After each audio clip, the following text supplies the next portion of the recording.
Because you don't need 20 friends. You just need 3 motherfuckers and you can take over a country. Okay, that's what we're confused as Americans. We think we need all these motherfuckers. You give me 3 bad motherfuckers and you're finished. You understand me? You're fucking finished because we got each other.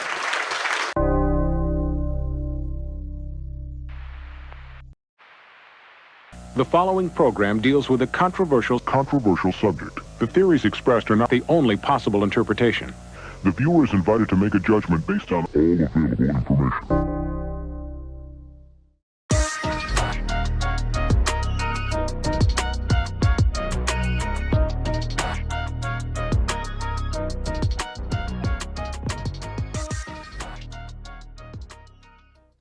What is good, everybody? Welcome to another Wednesday night here on Beyond Wednesdays. Got a lot of fun stuff to talk about. Excellent session tonight. Shout out to my boy Chris, aka Lord Zero. He's the homie at the dispensary. Went and met up with him today, and it was buy one get one today at the dispensary. Yes, sir. So nice. It's not even your birthday. I know, dude. It felt like it though. Let me tell you. So, and they even give points. I remember one time I went in there and they go, "You have a bunch of points." I go, "Points? What are points?" And like, "You get points on every purchase." And I'm like, "Really?" And there was like, like $400 worth of points on there. I was like, "Holy cow, this is great." Anyways, it was a good session today. Got to get some extra goodies. Here's something cool. Okay, so 3 years of Beyond Wednesdays live shows will be in March. We hit 3 years since the channel started. WonderCon is coming up. I think WonderCon's going to be the date where we kind of start releasing more of the goodies that we've got coming up for the channel and crazy stuff that's going to be happening, which is very, very cool. I'm trying to up the game on like all the members things. If you guys are members of the channel, you'll start seeing cool little badges. I made these little badges, stinking badges, but I made some cool ones. I put the Santa Cruz screaming hand as one of them. I put if you're a member for a year or more, you get the skull, the Beyond Wednesdays skull. And I'm gonna come up with more cool little things. So I think those are fun. But we've got some stuff in the works that are gonna be amazing. And the first opportunity to get Beyond Wednesdays gear, t-shirts will be that week. I'll set that up that week. And yeah, man, 3 years of doing this. So thank you to these two guys for being there for that and being a big support of this channel. And it's been a lot of fun, man. Really, really good shit. Yeah, definitely one of the highlights of my week. Hang out every Wednesday. It's an approved hangout. Yeah, it's good shit, dude. Wednesday has been my favorite podcast day. It's comic book new release day. Like, it's in the middle of the week, so there's not as much going on. Like, there's no cheap tacos. You miss out on some Wing Wednesdays, but that's about it. Yeah, you just order them to go. It's that perfect time period or perfect day. There's another thing for you guys that have been members for a while. There's a way for you. I think it's like on your anniversary date of being a member every month, you get like this thing that you can use, and it's like a free super chat where if you want to type something in the chat, it'll highlight your message. So That's sweet. Yeah, so you guys got to figure that out. It's in your settings for YouTube, and that's super cool. So, and yeah, there's some very cool ideas in the works, and even more every day, you guys. So, make sure you guys stick around. If you're new here, sub up, hit that like button. That really helps us a lot. But we got a lot of stuff to talk about tonight. You guys, I did get. Oh, here's what one thing we do get to talk about. Let me see how I can do this. Suspiria will be on What? next Wednesday with us. Yes. So Hell yeah. yeah, this is pretty cool. Shout out to the boys at KRS who sent this Suspiria Penthouse magazine variant to me, and we're gonna have her on next week. So shout out to her.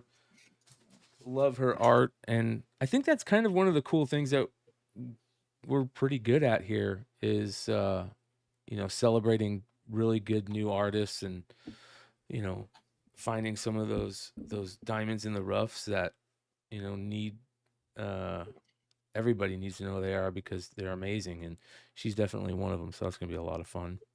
That's awesome, man. Awesome. Yeah, very cool. Very cool. Yeah, fuck yeah. There was some interesting news out that came out today, and I don't know if you guys. It didn't come out today. It came out like a couple days ago, and I don't know if you guys saw it, but they're bringing back Gwen Stacy from the dead. Did you guys see that? No, Yeah. I somehow didn't. I saw you put it on the thing, and I was like, what the Yeah. fuck? I missed our top story. What's going on? Oh, What this the is heck? crazy, bro. It's just, this is. I don't know what to think of this yet. I do know what I think of it, but I don't know. I'm gonna give it a second. We got to give it a chance. It could be amazing. Who knows? But Wait, but I'm okay. Who's Spider Gwen then? exactly. And not only that, it gets even more Ghost complicated. bro. Spider or whatever the hell. Isn't that just Gwen anyway? That's what I say, right? What am I? There's- Yeah, that's what I. I mean, I know it's not the Gwen from the 616, but she like we don't need to bring Gwen Stacy back. We already have. And here's the funniest part about it. So they're bringing her back, and she's going to become Gwenpool, who's another version of herself as Deadpool, and she's going to be the Gwenpool now. Doesn't that feel like a April Fool's joke or something? That feels like an April Fool's joke to me. We're a That's little pretty funny. early. Yeah, Just like me, I'm a little early for St. Patrick's Day, but I was feeling it. So what? I don't know.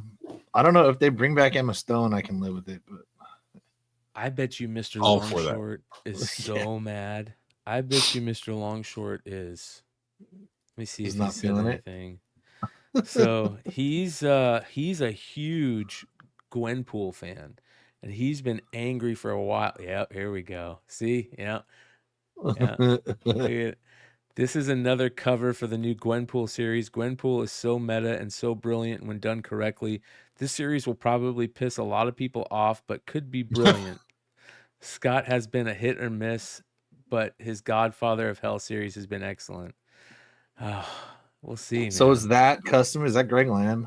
It's gotta Yeah, be, that's right? Greg Land. And what a That's his cover! name. Like she's flipping you off. It's like, yeah, it feels like you're telling us, like shove Yeah, it. that's meta That's right so there. not Gwen's. It's got a G on the belt. And honestly, is that just? That's not the color of the screen. That's supposed to be. Purple. That is Purple. purple, right? Yeah, Okay. yeah, 100%, dude. Look at this. All right. Hold on. All right. So, this is from Bleeding Cool. It says, I have gotten the nod that Marvel will be launching a new Gwenpool series written by Cavan Scott, with issue number 1 scheduled for May.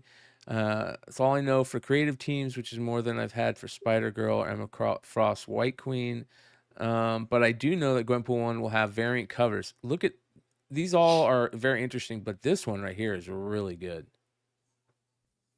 Yeah, that's pretty cool. I like that. Yeah. I mean, obviously the original Gwenpool.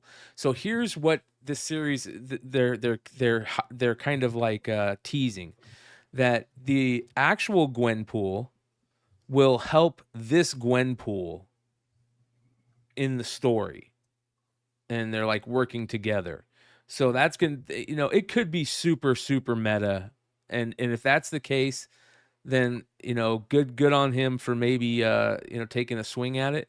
But to me, it's going to be very hard to pull this off. And if they do, that's the amazing part about comics. Every once in a while, something like that will happen. the Doom one shot last year.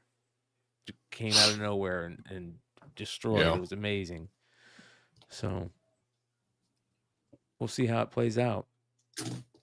Just doesn't make sense to me at all. The Gwenpool fandom is very rabid. They love this character. They love the storytelling aspect of the Gwenpool series. It was very fourth wall breaking, Deadpool type stuff. And she played around within the comic books themselves, which was very cool. So if they can pull that off, that's great. But man, they might piss off a lot of fans. A lot of fans. So we'll see. Just because by the replacement, you mean? Yeah. Big shout out to Mayday 1980, just gifted 5 Beyond Wednesdays memberships. So congratulations to Thank you all. everybody. Shout out, George. Thank you, brother. Yeah, Hello. hell yeah, George. Appreciate that, my friend. Oh yeah. Yeah, that's dope. I forgot what we were talking about. That totally took me out of my meta. Holy cow. I don't think it was the super chat, dude. Just saying. Yeah. Here's the Mark Spears free comic book day cover. Hell yeah. It's pretty dope, Nice. right? Hopefully it comes out, right? Yeah, it's gonna come out. It'll be shipped in as many. You know what I mean? Yeah. That's the one thing that I think that is lucky. Well, here's the crazy thing: free comic book day is available. It's up for sale. So I don't understand that thing. Why? What do you mean it's up? I've been seeing people say this, but I don't think I understand. It's part like of the trademark and stuff for free comic book day. Yes, the trademark. So the branding and the website, all that stuff that Diamond owns and stuff. So Okay, that makes sense. But the idea is going to continue no matter what, I think. You know? It's something it'll live on in the culture and stuff. But I assume someone's going to jump in and pick it up. You know, I can't imagine that going super crazy expensive. Yeah, but who knows what all that equals to, right? That's a cool free comic and book you day. Wonder. I mean, you have to have people ready to participate in bulk, because I know shops do pay for that, but it's, I don't know, probably seems like a loss leader to me. Yeah, I mean, honestly, it would make sense if like Lunar was to jump in and try to get the to pick it up just to have it, and or whomever. But, Penguin, yeah. There's a lot of things, that we talked about this last night. There's a lot of things that Diamond owns that are up for sale. The grading company, obviously everybody talks about the games stuff, but I'm just glad that there's a lot of these books that didn't find a home. There's a lot of these books and publishers that still haven't found a distributor yet. But for the ones that have, I'm glad, and I know Monsters is going to be good to go. Shout out to Keen Spot for pulling off, working on that and getting that taken care of. It's good on them, that they don't have to worry about it. But there's a lot of publishers and a lot of creator, indie creator books that aren't going to be in comic stores anymore because of it. It's very interesting. We'll see how it plays out. Yeah, I feel like a little more, I guess, positive. And I think at some point, I think it's going to get figured out. I think there will be options and ways for, whether it's Universal comes in or someone else comes in, there's going to be a way for them to find the, outlets for that stuff. Yeah, for sure. All right, so the One World Under Doom stuff that's happening right now, I'm a little worried that it's going to get a little crazy because it's tying into everything. And I just kind of tune out sometimes when that happens. And I like the story so far for the main series, so I'm going to try and keep with it. But I tried to read the Strange Academy Doom book. Did you guys see that came out today?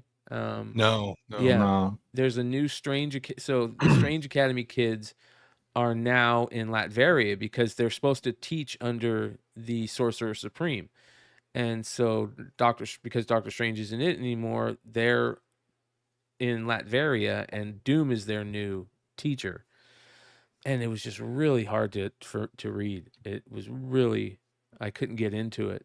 But I will say this, there are some really cool covers.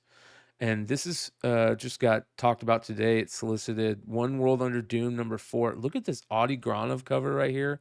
But this cover That's right sick. here is gorgeous too. I mean, is that Dave Wilkins? Who is that?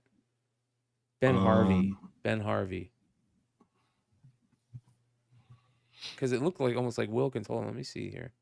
It looked like a Wilkins signature, right? Let me No. check. But look at that Granov. He's got the Holy D cow. with the almost Wolverine claws for W. Yeah, see? That's It's from far away. I don't think that's it though. okay.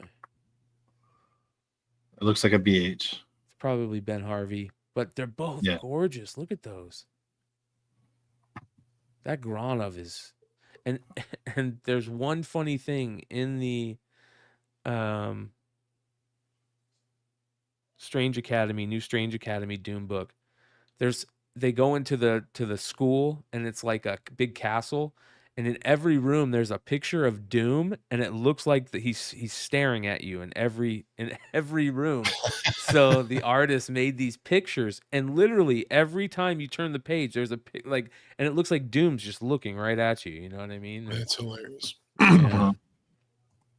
It was a funny little joke, but I mean, it's really interesting. They're tying into everything. It's going to be big Marvel push, all One World Under Doom tie-ins across the board, which leads me to new comic book day.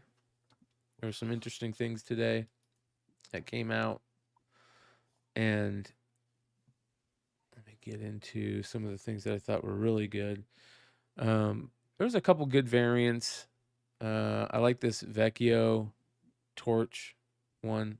I think the Torch covers that they've been putting out are kind of good, even though I'm not a big fan of them. Right. But there were some really good books. That Scotty Young is probably going to go crazy like the rest of them. That's cool.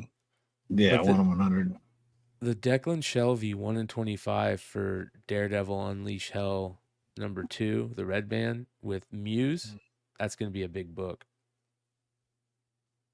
And there's Muse right here in the 1/50 too. So what just happened? Thank you. Where did that go? Ad blocker. All right. So here are the covers for the Doom Academy books, which is the Strange Academy books. Look at this is Lobos. Look how good this cover is. Very Hughes Lobo-ish. Yep. Yeah, that's sweet.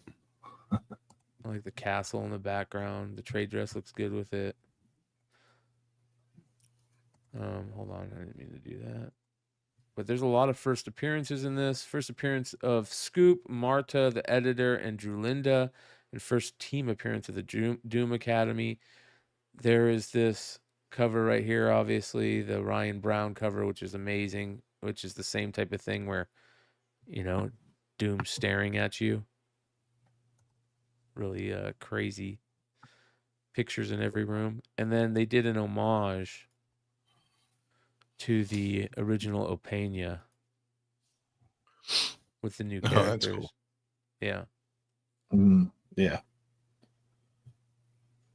So who did that? Oh, Lyrics Lee. yeah.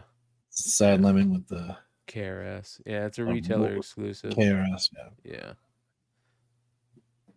And then I think this is a retailer exclusive? No. The Ryan Brown is a 1/100. The Virgin is a 1/100. Nice. Yeah. And there's a 1/50 for that one too. That one's okay. Looks like his little skirts flying up. I know, right? What the fuck? All right.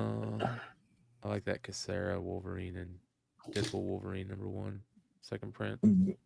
Yeah, it's the same as the first, but it's Yeah. white background. I like it though. I've been selling a few. The lyrics Lee, Emma Frost. good. Yeah. All right. Nick Klein is just a monster when it comes to cover artists, and he kills every Hulk cover he does. That's a great cover right there. This cover is really good too. Rohe? Was that? I don't know how to say that first name. Antonia. That's a great cover. Rogue Antonini, yeah. Yeah. Guessing. Better than me. That's got Antonia. Edgecure, 1 in 100. J. Scott Campbell, where's Hood? When we need him. Good reuse, I suppose. That's a terrible Mark Brooks. Yeah, those animated Mark Brooks are rough. I like this though. I like the background. Yeah, it looks really good. Like Yeah, second print, 1 in 25. Yeah, that'll be a big book. The Demon Crow. Love this Nick Klein 1 in 25 for Miles Morales Spider-Man number 30. It's another great cover. Very dynamic. Check this out. The buggy is Yeah. awesome. So great. That's a good Torrin Clark one too, right there. Love this Declan Shelvey Mystique cover. That's great.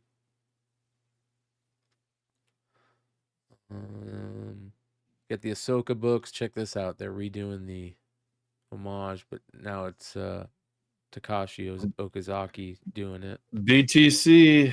Yeah. We'll be seeing a lot of them. Yep. That's an interesting one. This one's an interesting one. This one doesn't look terrible.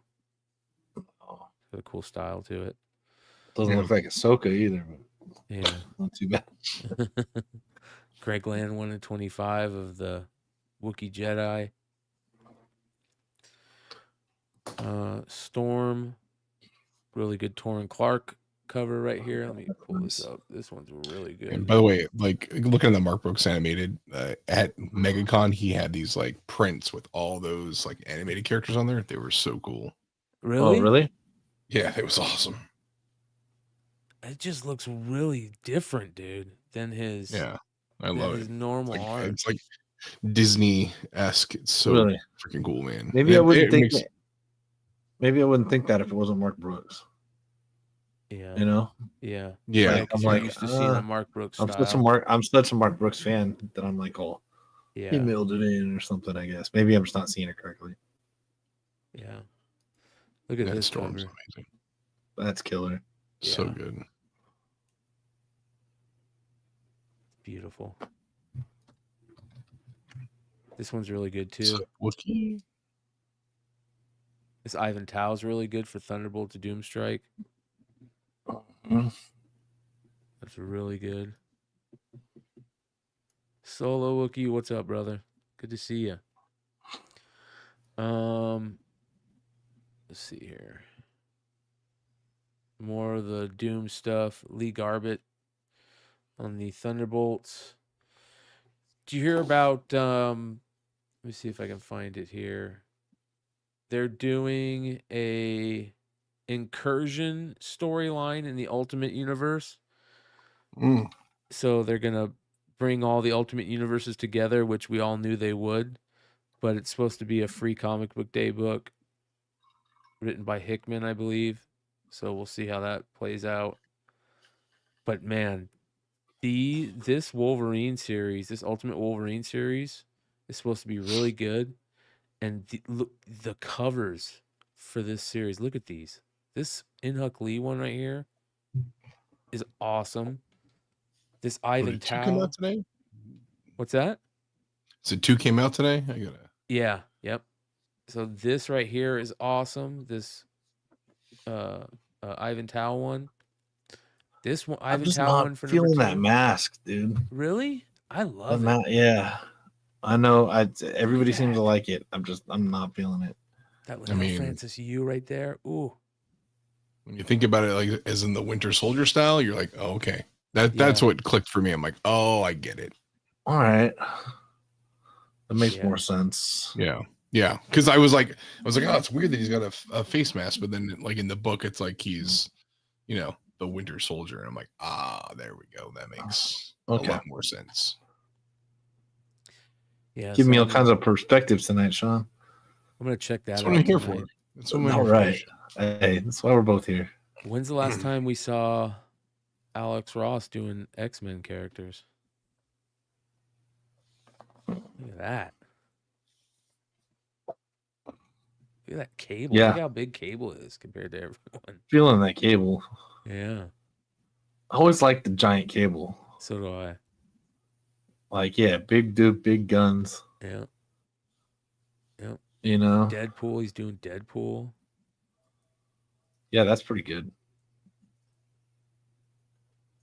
Yeah. I like it. Yeah, This you is for- could you could do with the Virgin on this. Yeah, Weapon X-Men. This one has, it should have a little thing about the book here. Let's see here. The issue summary? No. I think it's like a special forces team again, kind of like Uncanny X-Force was back in the day. But I'll have to check it out. I haven't read it yet. It looks interesting. EM Gifts Red Band. Let me see if I can find a better version of this. This Werewolf by Night Red Band is really good. And I don't know why I like it so much. Or hold on. Are we gonna be able to see it? I don't know if we'll be able to see it. He's been doing really good covers on these. Yeah, those are great. Yeah, these ones right here.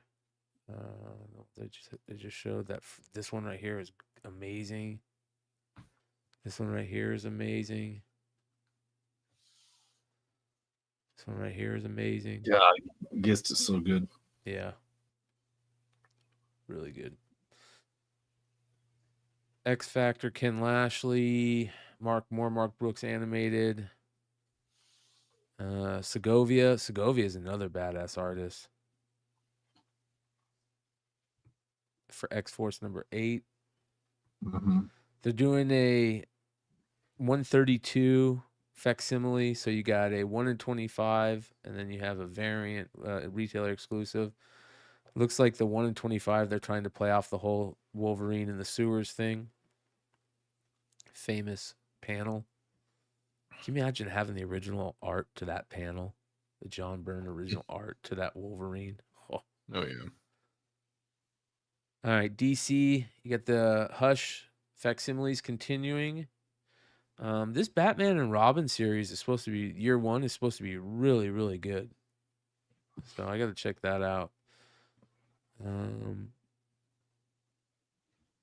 see here. If there's anything interesting. Hush should be starting soon, right? This Dan Panosian. Oh. Really, really good Catwoman. Dan's Where's resurgence continues. Yeah. Really good. Yeah, it's great. Dan's killing it. And then the Frank Cho is really good too.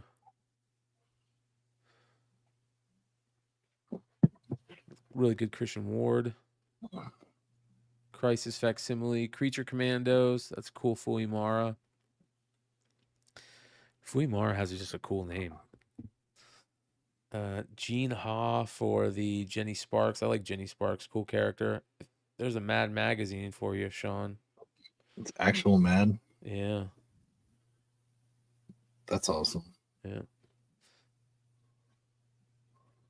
New Gods, bring New Gods. This Federici is fantastic. I think we talked about this when we saw the solicit, but this is gorgeous too. Look at that. That Really thing's cool. scary. Yeah. Fucking badass. Here's another Panosian. This is for Nightwing.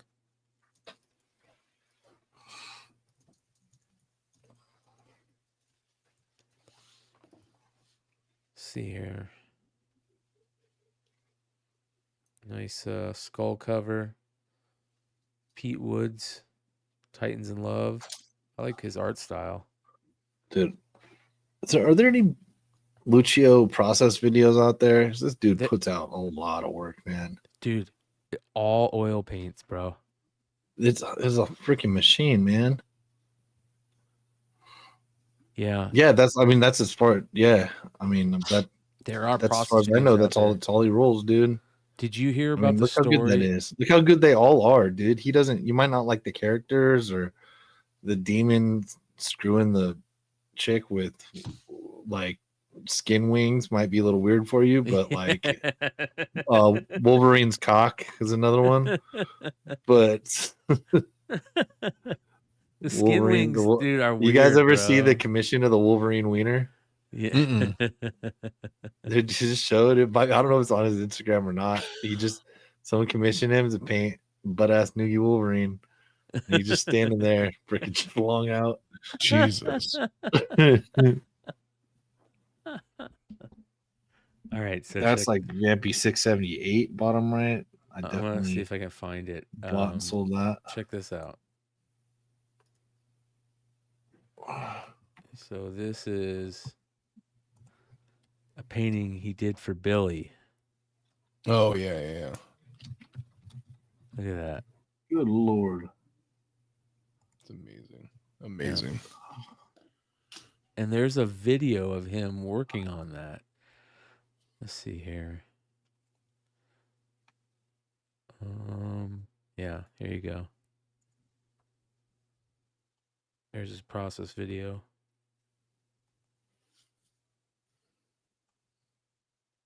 Dude's a machine. Absolute machine. And it's nice to see different characters. He's doing different characters. Sempere is badass. Nice different Nakayama. I put the link in the chat, Brian. Oh my god, dude. Oh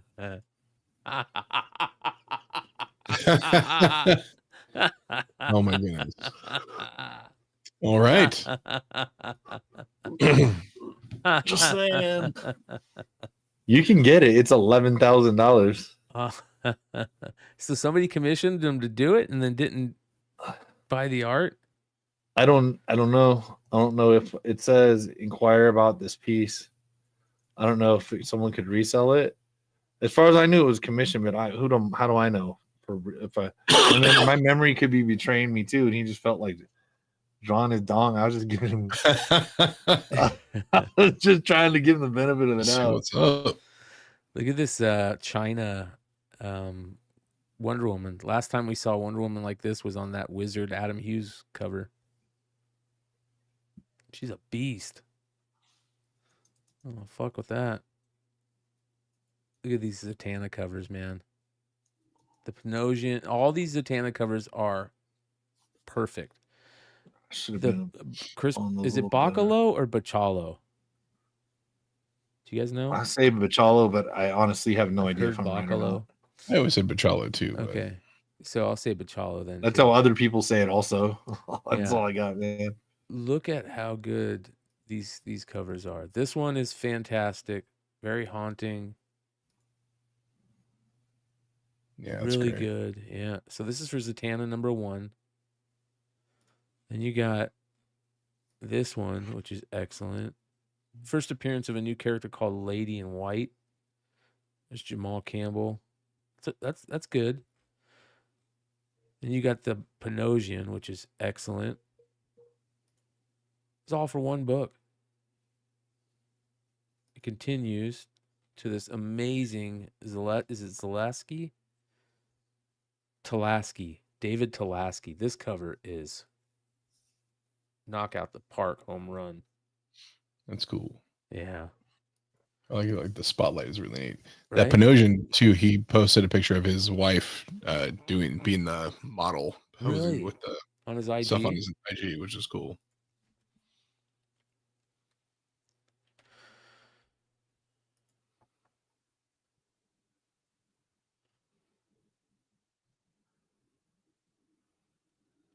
Look at this. Everything's great. Did you do it on this one? Is it on this one? Maybe it's on. Yeah. Yeah, I right think there. so, yeah. Look at that. Yep. That's cool. Man, what a good cover. I just saw Wolverine Wang comments. That was a There's also a Derek Chew, another Jamal Campbell. But here's the Souza Micah. She hits it out of the park also. So there's like 3 or 4 covers on this issue that are fantastic. That's she a great one. She keeps evolving. So good. Yeah. This is very good. This is probably some of her best work, in my opinion. Really good, like, composition, right? Yeah. Like how sharp the art is, her and the background, the trade looks really good. It's just an all around good cover. The only problem is that dang barcode. One of these days. Doesn't that make it worth Alice. more? I don't know. It used to. You can get the virgin or the foil. The foil is probably going to be pretty awesome, you know. Yeah. Deadly Gunslinger, Deadly Tales of the Gunslinger. This is issue 3. I haven't read it yet, so we'll have to talk about it next week, but we'll definitely talk about it. Doll Parts, great covers all around, but here's the good stuff, GI Joe. And I haven't read this either, so we'll have to talk about that later, but it's got some great covers. The Derek Chew Chameleon, the Fang 1 in 50, which these are so smart. Like, way to hit my nostalgia. Just right in that main line, man. Show a blueprint. Make me think of my vehicles as a kid. Oh yeah. For sure. The Nakayama cover is cool. I even like this, the Tyler Kirkham. Yeah, it's pretty sweet. Yep. Holy Virgin Roller, foil, baby. All right, look at this freaking King Spawn cover. King Spawn number 42. Ooh. This is fantastic. Thaddeus Robeck. The way that the mask looks, it's like it's almost got like it feels like this should be embossed. Yep. This was only $3 online. Yeah. Everywhere. I mean, because it's Spawn. That's why. Yeah. But yeah. With the clasps. It looks so dope. That is just absolutely gorgeous cover. Todd McFarlane finding more really good artists. He's good at that.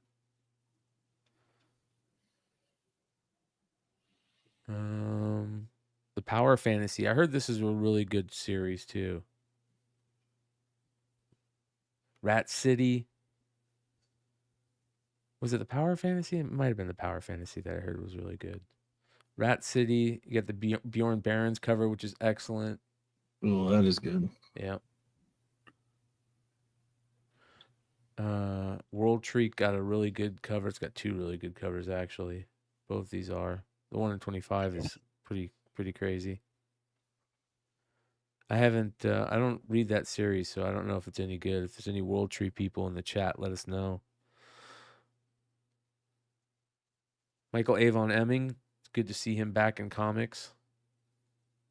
He's one of those guys that went to go figure out how to make better money elsewhere, but it's cool to see him jump back in every once in a while. House of Slaughter, number 30. Man, that series has been going for a long time too. That's a creepy cover right there. Holy shit. And then Power Rangers. And yeah, we're getting to the end. Stranger Things. Lots of interesting books this week. I think probably GI Joe. I like this Reservoir Dogs homage. Robert Hack. Mhm. Yeah, Hack's Dino's the gonna man love. anyway. Yeah, Dino's Mhm. gonna love That's that. great. Godzilla, My Little Pony. My Little Pony Con, I think, was recently, right? All right, here we go. The fucking cover of the week. I give Ickpot. Blank cover. The blank cover. I give Ickpot a lot of shit on the show, and rightfully so. Sometimes it's out of whack. It's like just doesn't compute. This one's really good, but it gets better. And I wish I would have bought one of these when we first talked about it, but I did not. There is a Black Bride that was limited Yeah. to 50. It sold out too fast. It sold out too fast, yeah. Yeah, that one's great. Look at that. Oh my God, dude. That book, what is it selling for? Is it selling for on eBay yet? Yeah, it's like $150. How much did that other one go on? I got 4 of those brides on the way. Yeah, the brides are 20. You can get the regular brides for 20. No, but they sell for more on eBay. Damn. Yeah, they'll sell for more eventually too. Yeah, I'll probably grade them. The darker the lighting, the less lighting on this makes this look so much better. That is just a fantastic set of covers. I said covers. It's excellent. And I've been, oh God, it drives me crazy because I ordered, I found I got a bunch of Udon books coming, and I'm like, okay, and I'm sort of waiting, and then I realized that for some reason I thought those were out, so they're pre-order, and so I've just been checking. I ordered everything in like the beginning of January, and all the other books are old. I'm like, son of a bitch. Can we please? Sozamika has another hit in the same day. This is the Street Fighter Prime. This is from KRS also. Look at that. That's outstanding. Yeah. Jesus. This is the Virgin, limited to 400. And there is a trade that's just as good.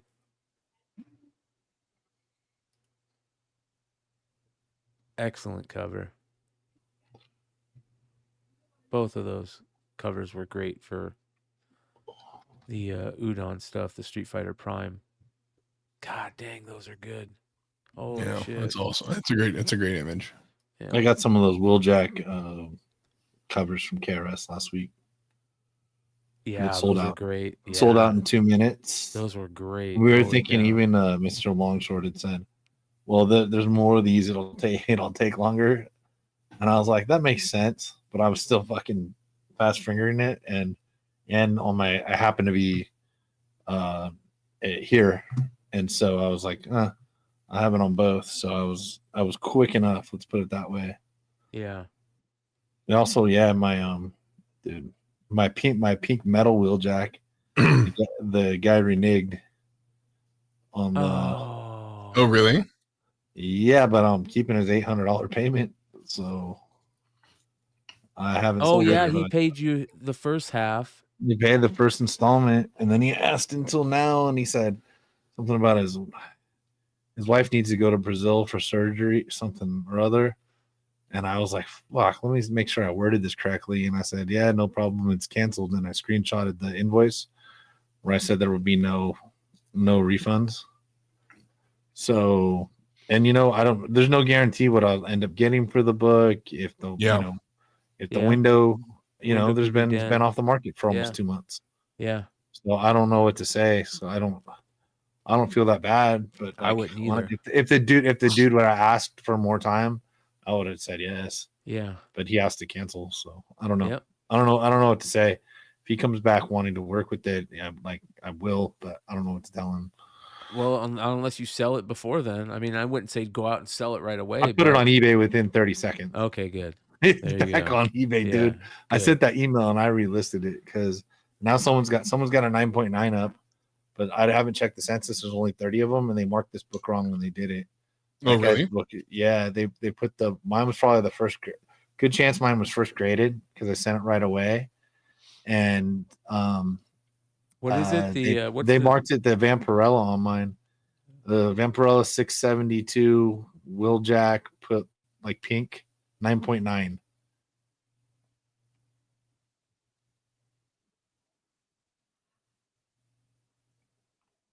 So see, now there's two of them. yeah.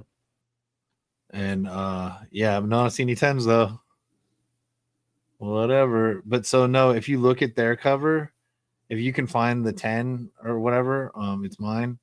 And you can, it says, I mean, I can look it up on my phone. But What if do you you have look the at their 10 up for? label, it says Wheeljack. Hold on, let me find it. I got it. You should be able to. There we go. Mine shouldn't be that hard. There it is. Nice. And Yeah, not bad, dude. well, dude, I got it. So mine was probably the first one through there because I paid for the expedited like right away. And so if you look at you zoom in though, mine says that it's like it says just click on the label, Comic Mint Edition A, and it's not. The other ones say like Wheeljack variant metal or something like that. Yeah. But it is what it is. I put it in I wrote about it in the description, and I just relisted it or whatever. I didn't know if they were going to list them all that way. Yeah. But like rather than send it back and God knows wait forever, you get a book like that, like if it was 9.8, I'd just put it at a high price and might want to keep it. But sometimes you need some good flips in life. Seriously. That was gonna be one of the bigger ones ever, actually, for me. You know what I mean? Like $2,000 pretty big come up for one book. Yes, sir. When it's not like a Silver Age X-Men that went up after 5 fucking years or something like that. Yeah. Totally. Yeah. So yeah. I think you'll come out ahead on that. And I don't feel bad for. I mean, if the guy came back to you within a week and was like, "Hey, I'd like," I would be like, "Okay, I'll honor it." But I'll still work with the guy, Yeah. but I'm like, I don't want to get yanked around at all. Like I don't. Time is money. It sucks, but time is money. Yeah, It's hard, man. It's okay. You have two really good epitaphs. Well, all these covers are good, but the Lee Bermejo regular cover for Epitaphs from the Abyss #8 is good. But look at this Jay Stevens 1 in 10. This is diabolical.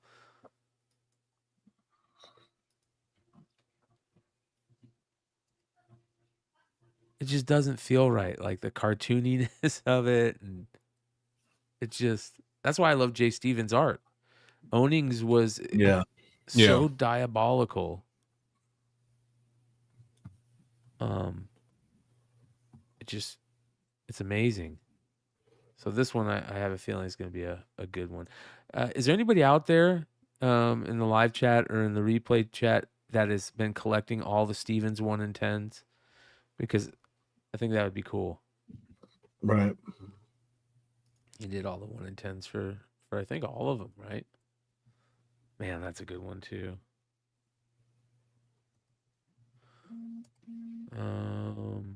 Rhian Hughes Archive Edition 1 in 50. And I think we're getting to the end here. That's a cool cover right there. What is that? That's Silence #3. That's kind of cool. Yeah, Mondo Ramirez. Nice little Nightmare on Elm Street cover. Stay Awake. Robert Geronimo. This sounds interesting. Stay Awake. Look at that. That's creepy as hell. Who's this from? Afterlight Comics. Wow. Kind of creepy. That one's really good. Yeah. Yep. Sleep Reap Ahoy Comics. That's a badass Ben Clarkson cover. Both those covers are good. You got another Perillo Thundercats. You got the Zootopia Trish Forstner. Shout out Trish. Mm-hmm. And Dr. Dre comic. What is that? Catabus? Huh? What? That's supposed to be something on what's that stuff you give to cats that makes them trip out? Catnip? Catnip. Catnip. Catabis? Oh, it's catabis? Catabasis? Catabasis. Catabis sounds like what you call catnip when you're a stoner. That's a cool cover though. And a really good Connor Hughes 1 in 10 for Prodigal Son. And that's it. That is new comic book day for this week. What up, Hood? What's up, guys? What up, dude? What are you up to? Nothing.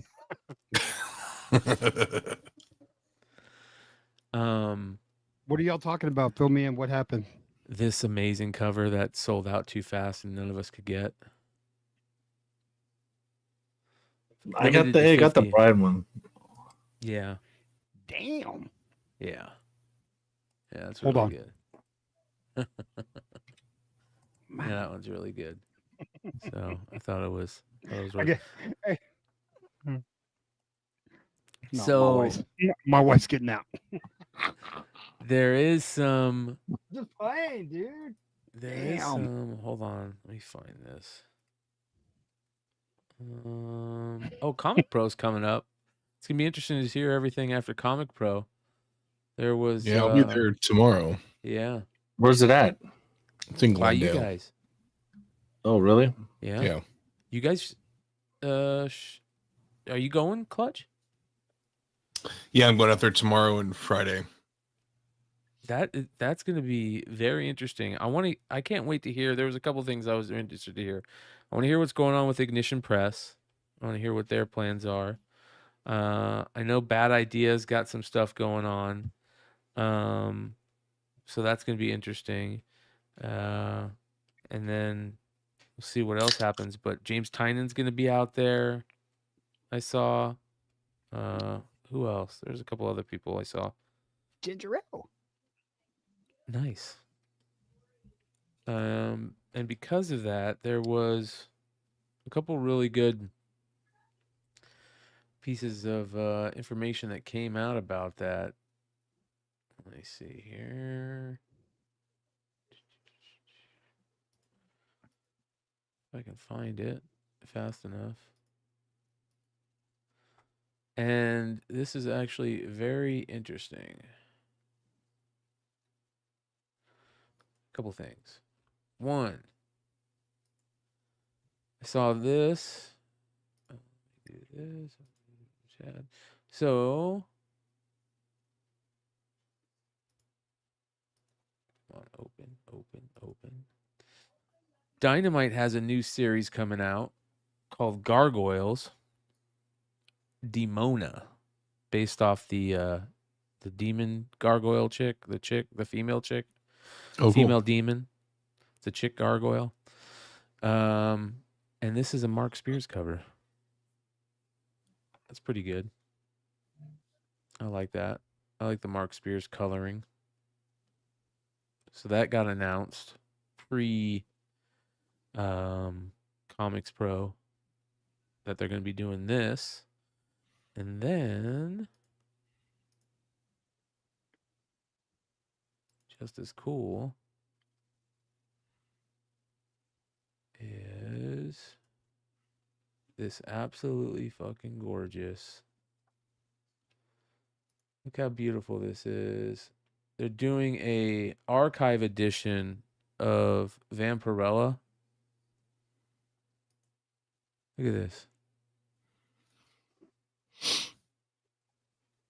All the OG stuff. That's cool. I feel like they've done that. Yeah. Like Vampy Fairy Tales, Lilith. Hey, can I say something real quick? Yes, you Please. Hey, Big Leg, does it fucking piss you off, dude, when people send books to press and the bags are all fucking nasty and shit, dude? can. Like I mean, cat piss and fucking. Whoa. I haven't had any cat piss in a while. I did You have know, like a collection that clearly had been pissed on by a cat, but of like Spawn books that my friend got at garage sale. like it is like it's done on fucking purpose so they could get, because I'm going to be compelled to put them in nice Mylars, right? But it's like Mylars. it's done on purpose, dude. Well, the Max Lights, it's like a hybrid of a Mylar and a polypropylene, and it's probably what I use. Yeah, yeah. You use kind of the same. We use the same kind of, like, you use Comic Clear. Send me a link or whatever. Yeah, but anyway, dude, like, well, the only thing here's I don't know. I wouldn't say I get mad here. Here's the thing, though. Some people are good about this, some are bad. If people do it really badly, then I'll tell them. But like, if you use old non-uniform stuff, your books won't stack correctly, and you clearly have to stack books to send them. Nobody's gonna give like one book per piece of cardboard. So like, same as like I won't put a square bound book, like a thick graphic novel style book or something face to face with a regular book. I either don't do it face to face with one, or I use it with another one. Books should match up. So if you have uniform bags and boards, that way they don't slide around, they don't get a spine roll, things like that. Or if someone just gives me a bad bag, or some people, there's nothing wrong with the bag, but the tape's so old that you have to cut or rip, and it's not. oh yeah, dude. I never tell anybody that I switched their shit out. Well, I think we should now start like putting it's them not on that blast, dude. It's not that often. Also, I think people. So I've seen a lot of people say this, and I don't necessarily agree with this. I'm not saying like if you don't find need like Mylars and old backs or something. Came, like, I'm saying it's like they were in your dirty house, dude, and you could tell they smoke and shit like that, dude. Like, and I'm not trying to be an asshole, dude, but like when they I send it back to them, they go like, I would have paid extra for some Mylars and and I don't go, know. man, they're brand new bags and boards, bro. I didn't even charge you, dude. Like, and you're like, bro. Yeah, I haven't had anybody complain really either. A lot of what I send out doesn't get sent back to people anyway. So that's it. Yeah, and that's another thing. Like, I haven't taken on anybody new in a while. It's just the old stuff, and I'm spending so much time selling that I'm not really advertising any pressing or anything. Yeah, like so. I like, just, yeah, I don't I don't know, but I think, but no, I've seen no. Dude, like, Here's part of what you've seen though is a lot of people I've seen on boards and stuff before. The people are like, hey, why? Because you're not going to get your bags back from CGC, So they go, hey, why are you put them in old bags and boards? Because they don't come. You're not going to get them back anyway. Use old bags and boards. And what my issue with that is the uniformity. And also, you got dirty bag and board. I just cleaned and make your shit look nice. Now, see, explain that. No, when you send books in, I think that's such a great point. Like when you send books in, make sure all the boards, everything is uniform. Like if you're gonna put 2 boards in there, have 2 boards on all of them. Like something like that. Yeah, and don't mix up. Don't mix up like giant size X-Men with the regular, you know what I mean? A modern comic book or something. Absolutely. That's what I'm saying. The square bounds and you just have to, because they're gonna slide around. Like when I put them, like I join books in a bag, I put them in a gold bag or a mag bag or slab bag or whatever, and then I'm gonna seal it up and I'm gonna make it look good. And then, but like at the same time, if that shit slides around all the way, going across the country, if it slides around, if it slides just a little bit, if they're not uniform, they don't all have to be uniform, but the ones that it's touching has to be uniform, so that's how I do it. And I mean, they can be a little off. It doesn't have to be the same brand. It doesn't have to be brand new. Just, just try to check it out by looking at it. And if you have an old bag that's never been opened opened or anything like that, sometimes I'll just go ahead and I'll swap it out for you. I don't really say anything. I don't charge people. I used to have a thing on there and asked if we wanted new bags and boards. Nobody ever checked it, but like, so I didn't bother. Yeah. But it was like, I'd do like 25 cents or 50 cents a book or something. And I just use what I use with the BCW backing boards. And it's, making 7 cents a book extra by doing that, but it's easier for both of us. And at the same time, when they do that, do you ever feel like in they're getting the books back, they're not going to CGC? You're like, well, shit. It's almost like now I got to keep track of which book goes in which bag.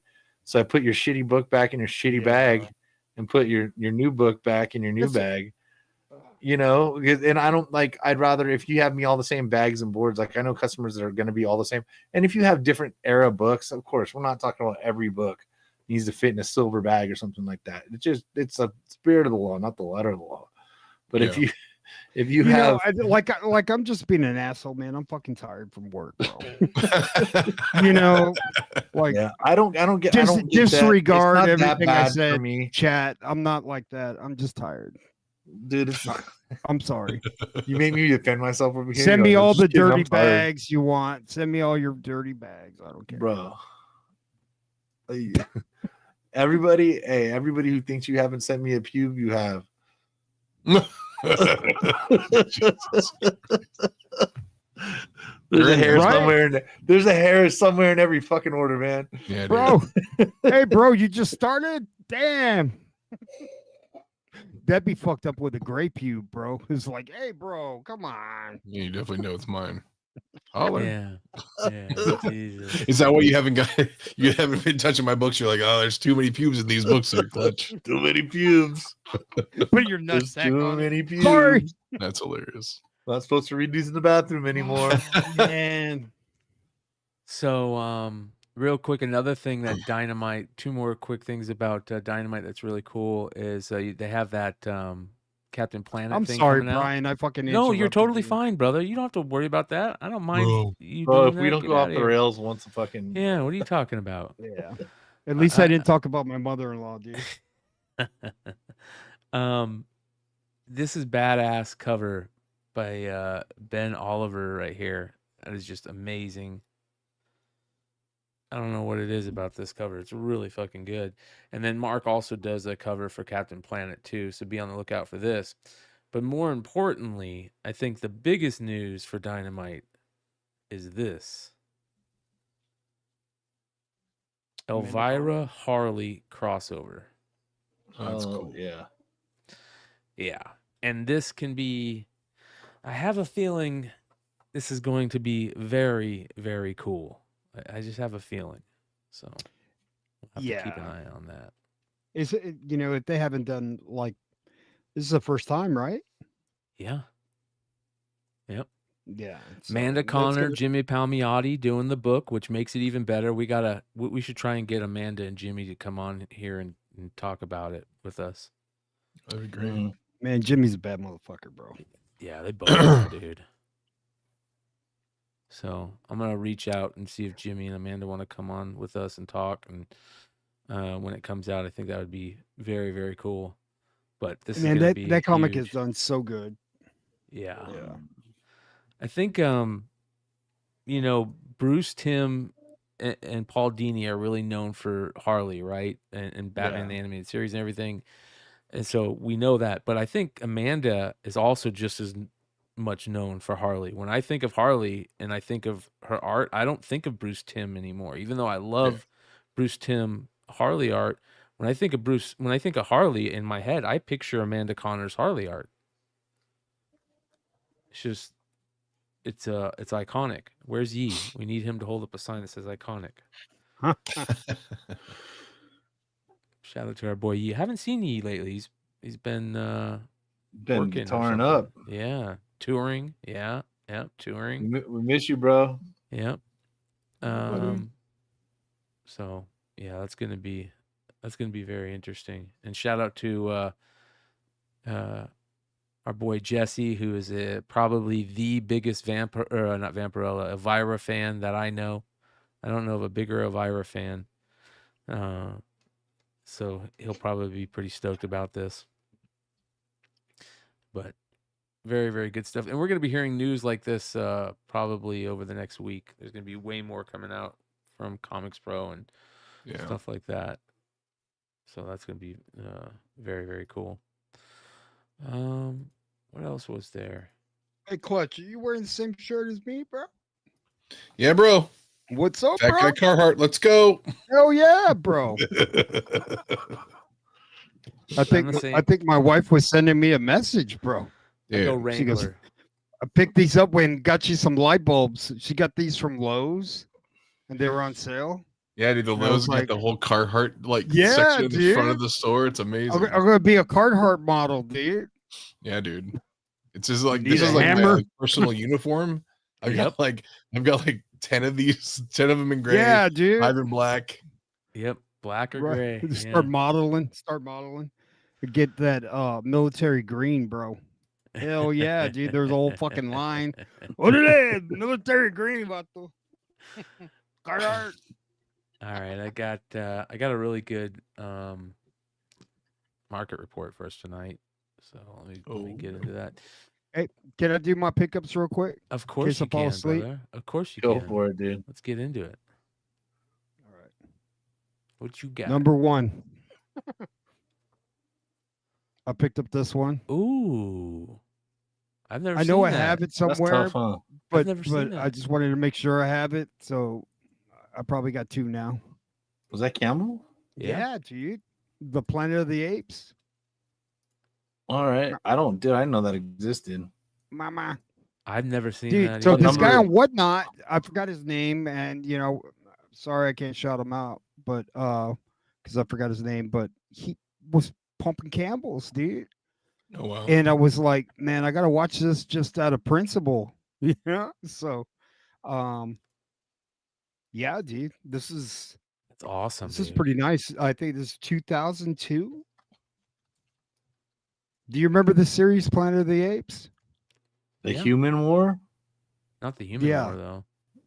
No. 3 of 3, and this is it's not a cover B, I don't think. No, but I think it's just a regular. Then he had this, dude. I did not Oh my gosh. Oh yeah, bro. the hero. That's great. That's did the tough. black and white. Yeah. Yeah. Where the hell that come from? I've never. It's a I've never seen hero. that. Yeah, and it's initiative. still fucking polybag, dude. I have the color one, and I was like, where the fuck did this dude get it? Oh, it's not polybag. It was polybag. He opened it. Fucking asshole. All right. So Look at that. Yeah. 2009. Yeah. And then, of course, he had this Army of Darkness, dude. Like, these are so tough to find. You know what I Yes. mean? Like, Yeah, those are I've tough. I've got the connecting. run, but like for $3, dude. Like, What were you paying for all these $3? no, they were all different prices. Man, they bid me up on this. I got this for $20. That's awesome, man. That's I good. actually that, have. dude. I have that That's one. very sitting tough. here. Bro. I got that off my bargain comics. Steve's Oh, Steve, yeah. whatnot. Bro, this is like, bro, I love that. I'm getting closer to completing the whole collection. But let me tell you about this one, right? So it's I've always pumped this one. I talk about it. It's the only time they've done this book in 3D.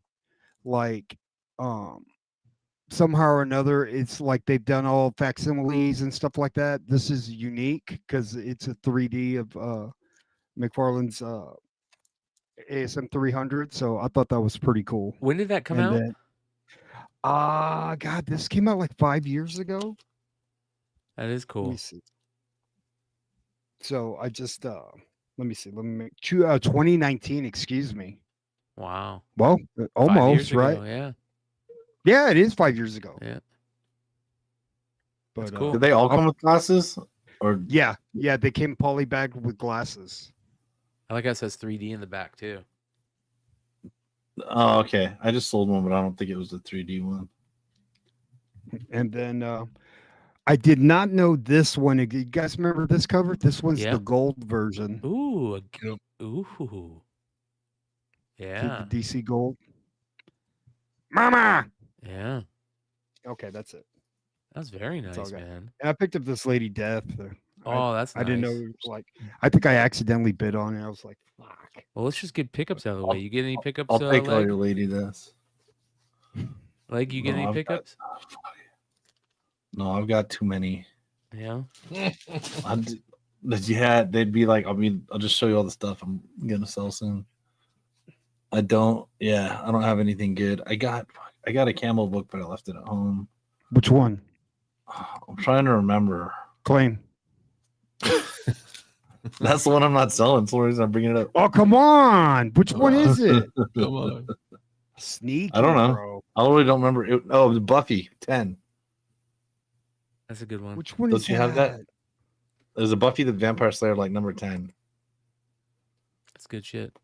And I bought I think I do have that. Yeah. I bought the ash can of the Bitterroot new one last week. Yeah. Came out last week. The I Sanford ordered it Green one. online because I don't know where else to get one. So Yeah. that came in back. Oh, yeah. That's the one I wanted to pick up. Who did the cover art? Was Sanford it Green. Sanford Green? Okay. Yeah. I think so. All right, Clutch, what you got? What you got? These are still from MegaCon, but like Martin Simmons did this GI Joe cover for MegaCon. That's awesome. Wow. So we signed it, and there's the regular and then the foil, I which is love like that. sweet. The foil's got this really cool like skull on it on Yeah. the helm. So yeah. I Oh, love those. okay. I can see it now. That's badass, dude. Yeah, those are that cover is so sick. I love it. Was that his signature kind of? On Yeah, the, yeah. It's like It's almost like the Star Wars. it's kind of cool. It looks like foreign a language some kind sort of of thing. but it says Simmons, and I was like, I saw him drawing. I'm like, what is he drawing? And then I'm like, oh, it actually is his last name, which is cool. So And I that's got his auto. something. That's his auto. Yeah. That's cool, man. I got something really cool I'll show at the end of the show that's not really pickups, it's something that I found. And then we'll go over some of them that are pretty cool. I'll grab them here in a second. Shit, I stole. Yeah. It's not really a pickup. But It's a theft. this is No, I'm pretty just kidding. cool. These will be available either tomorrow or this on Sunday. These showed up today. Oh, little whatnot pack. A little huh? Whatnot comic Oh, pack. they have whatnot packs, Brian. Whatnot Hulk packs. Dude, tell me when Good they have those Lord. because I pay no attention to anything. I had no idea. And Yeah, Jack told me uh, about this a while ago. yeah. And they're Are there it foils says and shit like that? it says contains let me see here. What does it say? It says Red Hulk variant box contains 3 comic trading packs. Within each pack is a random selection of 3 legendary covers of Captain America and Hulk comics from Marvel creators, including Jeff Loeb, Ed McGuinness, Oscar Jimenez, and more. Each open packs to collect each cover in 5 variants, including a trade dress, virgin, silver foil, limited edition prism foil, ultra rare gold foil, signed gold foils, and 1-of-1 original sketch covers by Mark Bagley. That's awesome. Yeah. So, I heard they were going to do a promotion, but I didn't realize it was going to be comic packs. So, very, very cool. So those will be available on the Whatnot sale, which is very cool. All right. That's badass. Yeah, hell yeah. Let's get into the market report because I'm glad Hood is here for this. Oh no. Because the first book on the market report is a J. Scott Campbell book that I always forget about. Vampirella and the Scarlet Legion #1, the 1 in Damn. 25. Yeah, that one I don't have. Yeah, that's impossible, man. Yeah. Oh wow. And then a 9.8 on top of that, bro. Fuck. Yeah.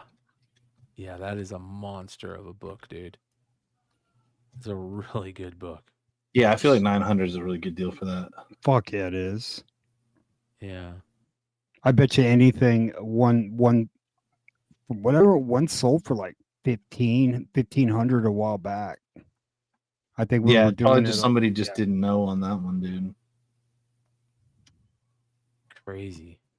Mm.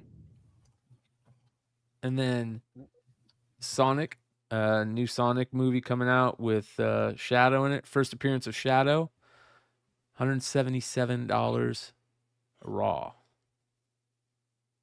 Sonic books are Oh wow. crazy expensive right now. They're in that perfect spot for the perfect spot for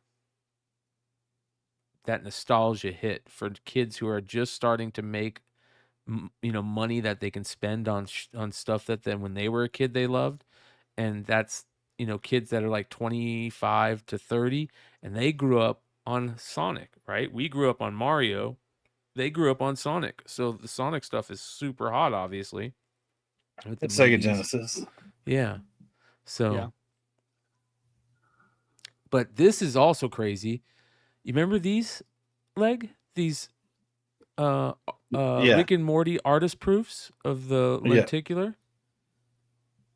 $200 raw. Is that an artist proof? Yes. Yep. You Artist sure? proof lenticular edition, super rare, limited to 2,000. Yeah.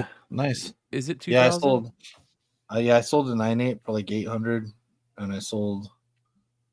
I think I got another 9.8 listed at like 900, 800. I mean 800. I will take less than that. Anybody who wants.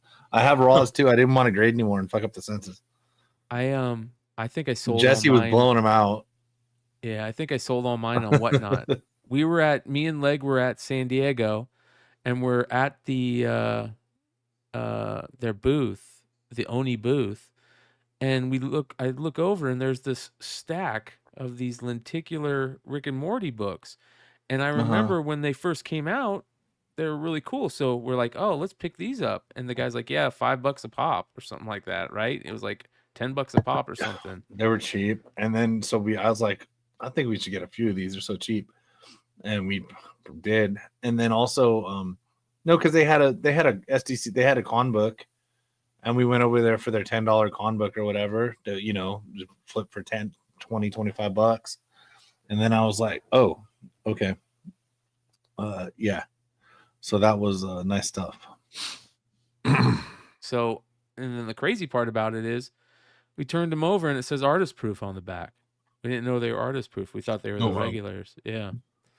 So, all right. Next, 3 books that sold for way too cheap.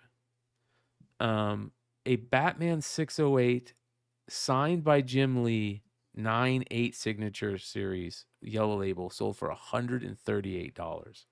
That's dumb, dude. That's dumb. That just makes me mad. That's so crazy. Like whoever bought that, congratulations. Yeah, you just tripled your money, or doubled your money easy. Yeah. So, and then this Bambi book, it's a 10 center from 1942. The iconic cartoon animation style, art style of the Bambi characters is just, it's like imprinted in our brains when we were kids. And this only sold for $114. Crazy to me. And finally, that New Mutants newsstand signed on the interior by Rob Liefeld, and you could tell it was when it first came out because it's old Rob Liefeld signature. Let me see if I think I have an image of it. This is crazy too. Let's see here. And it only sold for $150, but I don't know if it's gonna, if it ends up not going through or that type of thing.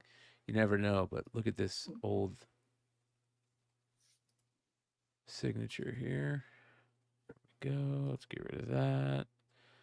Let's go to this. Look at this old signature.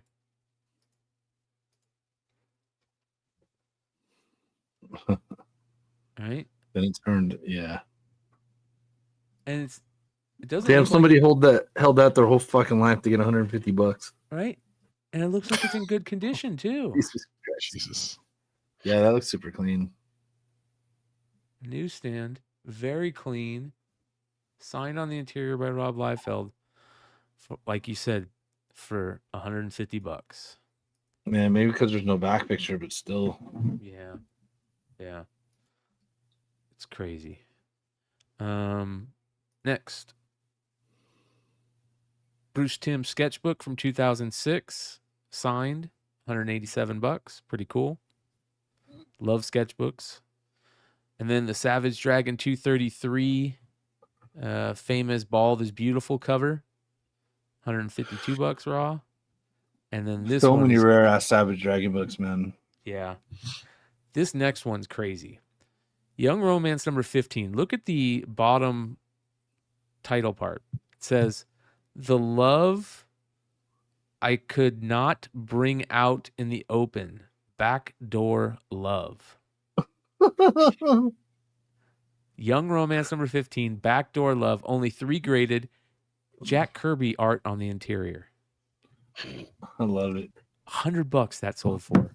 I would have paid 3 times that. You know what I mean? It's got chipping though, but So where are you What gonna a- find another one, man? yeah, Doesn't what matter. a It should be the- crazy innuendo cover. That's Uh, crazy. 3 of my grails. I ended up finding my grail, which was the Spirit Sunday section, where it's the first time they ever talk about UFOs in comics, and I ended up finding that. And so now I have other grails, but these are 3 of them. I will own these one day. One day. Weird Science Fantasy number 26, amazing flying saucer cover, and a couple of them sold this week. That is just a great cover. I will find one. I'll probably find one of those this year. And then Amazing Adventures 4 is, to me, a top 10 cover of all time. It's absolutely gorgeous. It's diabolical. It's gorgeous. The art, it's got that tattoo flash feel to it. The little green monster in the background is creepy as hell. The trade dress looks good. The colors are amazing. 1951. They had that thing where they took away the border and stuff. Like I'm sure, but like I honestly, it's not going to look like that. But I wouldn't care. They probably missed out by not just paying the $80 to grade it or whatever. Yep. So that is awesome. And then of course, Mask Comics 1 is It's cool. It's a great cover. Yeah, a monster. 1.5, it's $6,000. So probably still cheap when you think about it. Crazy LB Cole classic. And then I don't know what's up with these. This blew me away. So these old school Charlton books, I know John Byrne got his start on for this publisher during this time period. And but I don't know why these sold for so much. Space 1999 number 1, $6 Million Man number 1, and Doomsday number 1, 2 copies of each. And 6 comics sold for $632. If anybody out there knows, let me know, because that's crazy. And then the first appearance of the Flintstones, a gorgeous copy, absolutely gorgeous copy, raw, sold for $481. And that's a classic book. Shout out to my boy Funhouse, who sent me the 70s era reprint that they did for Dell of this, which is just as, same cover. It's gorgeous. But man, look how nice that original, that OG is. That'd be a cool book to own. And I feel like you could find that in like a flea market or something. And then finally, one of the last old school ones, the Tim Holt number 11 first Ghost Rider, Golden Age Ghost Rider appearance, raw, $637. Knights of the Dinner Table number 1, signed, yellow label, CBCS. It is a 6.5, but that's a rare book. One of the longest running series in comics. Yeah. Classic. I want one just to have one, man. Yeah. Classic tabletop gaming comic. Shout out to all the tabletop gaming I peeps out always there. see a whole shitload like back issues on those, and Yeah. I've never seen a number 1 out in the wild. But I always see runs, They do really good jobs at homaging covers. Like they've homaged famous 80s albums covers back in the day and all kinds of cool stuff. So if you ever see them, don't flip right past them. See if you recognize any of the cool homages. I know there's like ones for like Masters of Puppets and old school metal albums, and before they ever, that homages was cool to do. I think this was a good pickup. Whoever picked this up, Daredevil 11 and 14, 2 copies of each for $150, $158. And I That's feel like, nuts, man. yeah, I feel like this book is going to really blow up big time because the character is sounding, they're making the character to sound like the guy who, the acting and the writing for this character in the series is really, really, he's like the breakout character of it. So if that's the case, this could be a nice little flip for this person that bought this. And I think that this 1 in 25 that came out for Muse and the 1 in 50 today will be big books. I love when musicians that I like do graphic novels, and they're fun to pick up. Like I got not too long ago, I got the Denzel Curry comic that he did with one of his album releases, which is hard to find. There's a lot of cool ones. Coheed and Cambria, I like those ones. Sturgill Simpson did one, and now Sleep Token did one.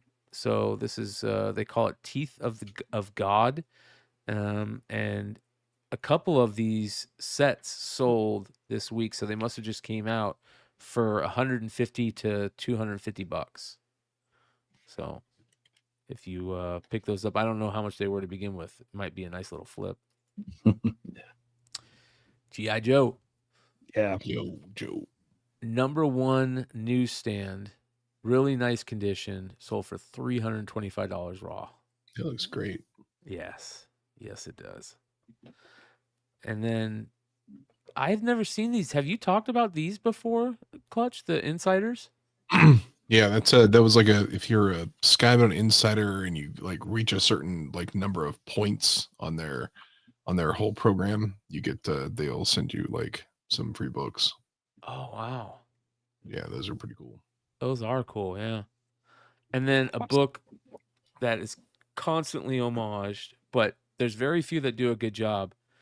I forgot about how good this one is. Snake Eyes Dead Game #1, the 180 Hulk 181 homage with Snake Eyes versus Storm Shadow is really, really good. Yeah, they had the Betty versus Veronica one. Yeah. They came up with a few. They were pretty good flips, and they all came just tap in 9.8s. Yeah. Even though they have those freaking brown backing boards. The GI Joe #1 was the very first comic book I ever got. I think it was like in 1980. I think it was 83 that I bought it because I was with the helping out with cards first. Then I went to comics, and I get pissed off at the at my cousin who was in charge of the comics or whatever, and then I go back to the cards. But I remember I paid $5, and it felt like it was 50. Yeah, Right. Yeah. bro. But like I remember just that cover. Like every time I look at it, I go in a fucking like time warp, bro. I look at it and I just like boom, instantly I'm back in that time, man. It's just weird, man. My favorite is the inside where I think it's the middle where it's the whole breakdown of the fucking compound, right? And just the level, it's almost like the Avengers Tower or whatever. But it just, when I was a kid, that shit just blew my mind. Their base or whatever. So, right. Yeah. So. I love that. I'm just nostalgia central with GI Joe. You guys know that. Yeah. Yeah. All right. But you know, it still holds up today. You know that book. Yeah. I mean, Well, it's because I got to be honest. It does, because I think Skybound really gave it a shot in the arm, man. I'm surprised that more. And I forget who I was talking to the other day, but I thought to myself, like, how Skybound showed how to, like, this is how you do it right. GI Joe and Transformers were, I mean, they weren't really that great at IDW. They were good, but they weren't. I don't think they were selling even close to what they're selling now. That we weren't talking about them a lot. Then Skybound said, "Okay, let's show how it's done. Hold my beer moment type thing." And then they came in. Mhm. They got guys that love the IPs. That's your first thing, right? Yeah, dude, like that's Right. so important, man. Yes. Everybody's got to yeah. be on the same page and want the book to do well. And you know, I'm not talking shit about artists or writers that they don't want the book to do well, but like it was a mission the way they launched it, and it was just done so well. And you know, like love it or hate it, I think they're, you know, maybe a year out from really doing something really big. I mean, I don't know. Yeah. It's a wait and see, but I just, you got to have it out there. You know, like I want to see a fucking J. Scott Campbell Baroness, dude. Like, let's do it. I mean, Yeah. that'd be amazing. Yeah. Here's how you don't do it. Look at these Star Wars prices. Yeah. This is crazy. Oh This my God. this Jedi vs Sith #1 was a $1,500 9.8. Dude, Smokes. damn. Bro, the one in the middle, dude, 9.8. You remember what I was going for, bro? Yeah, What? this was the one in the middle was a $600 raw tip in. Oh yeah. What? Yes, Hell Yeah. yeah. Damn. I think more even. $2,300 and 9.8 Yeah. it was selling for. But Come but on. honestly, like That's for scarcity though, not not just, well, Darth Revan too. Darth so Revan's like a great character. Yeah. right. So like if you still have it and it's gone down, just hang on to it. Don't give it away. Like, cause you never know, man. I mean, it's fucking Star Wars, bro. Yeah. Alex asked, Brian, is there a cover of the year poll going yet? Not a poll going yet, but I have the list started and I'm keeping it going. I'll get it updated and I'll drop the link in the descriptions of everything. We'll keep it so everybody can keep an eye on it. Yeah, dude, it's crazy. Revan is such a great character, and I think that it'll come back up, but I don't think it'll reach the heights that people were thinking. Star Wars Spec was so hot. It was like sun level hot. You couldn't get close to it, man. And yeah, dude. I would Yeah. buy almost every Star Wars back issue. I mean, I'm talking higher the new shit, High Republic or whatever. I mean, I'm talking obviously older than that, but the Star Wars books that were in bins from the Star Wars series from like 2015 on, Yep. dude, All all the those, Dark man. Horse You still stuff. find the ratios, you could find all that stuff. The Dark Horse stuff too. It's harder to find, but like, you know, dude, just grab all that shit. It's all worth something. Anything for a decent price. There's second printings, you know, random Canadian variants on like lots of ratios.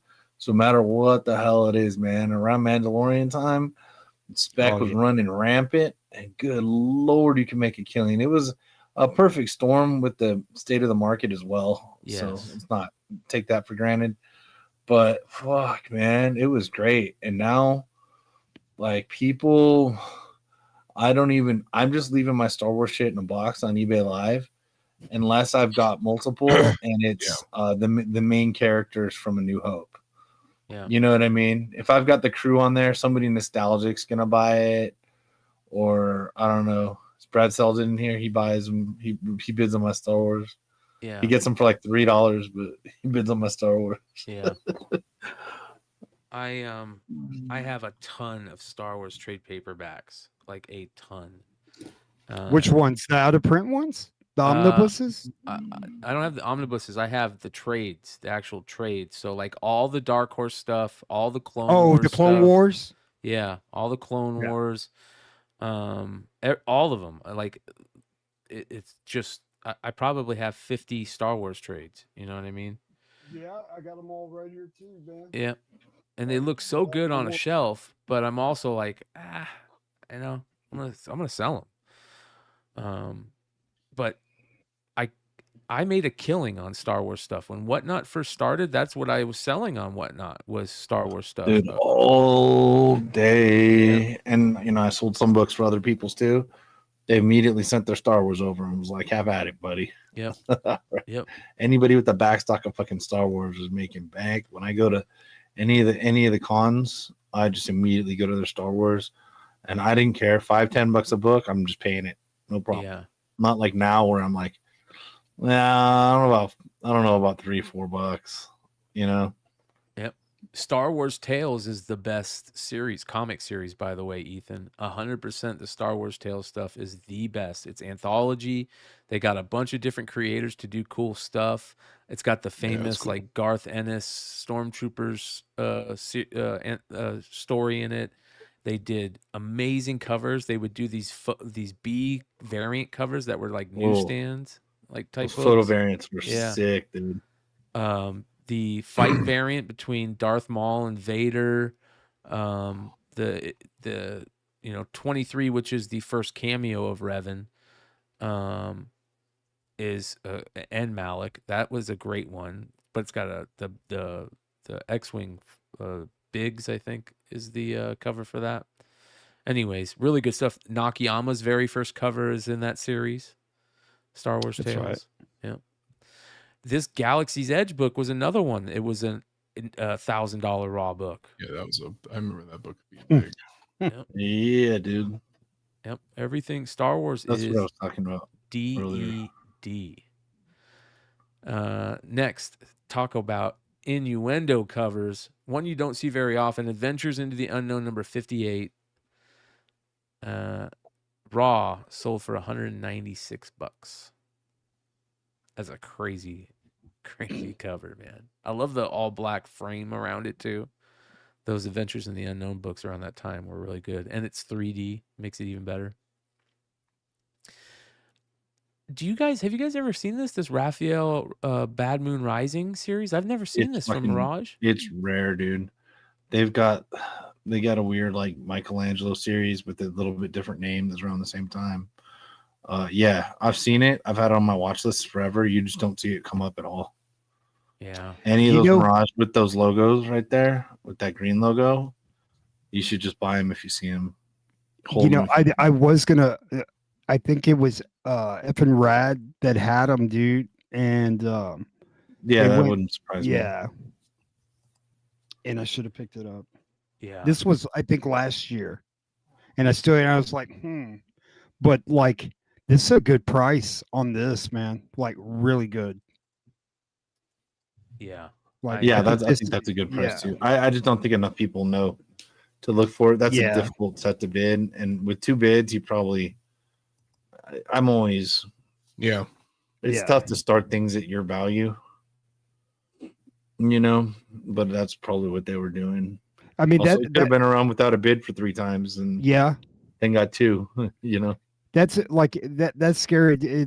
I mean, that's where like you almost want to have a reserve because you know it's something and you just don't want to give it away. Yeah. You know what I mean? But you know it's worth something. You know? that's just buy it now, except place it high, and just leave it there, right? Yeah, it's not an auction book to me. Yeah, you never. Yeah, some of that stuff. Yeah, especially not a live auction, but even the 1 week auction, that's one where you got to be running like 30 Turtles books or something, so they all draw attention to each other. Mm-hmm. That's only really real, or you just got to be so big of a dealer that you're impervious to shit, you know? Yep. All right. This one makes me freaking mad when I saw it. This pissed me off so bad. Vampirella Mind Warp number 2. This is the very first Mark Spears published cover. Okay. For Comix. This is the one where, if you guys remember, back when we first started seeing Mark Spears rise, we figured out that this was his first like published cover in comics. He has magazine covers before this, and Ultiman wasn't. He just did the interiors on, and 616 still had these available on their site. So a bunch of people went to 616 and bought them, started buying them. They were like $15 a piece, including myself. They never sent them. They canceled them. Screwed everybody.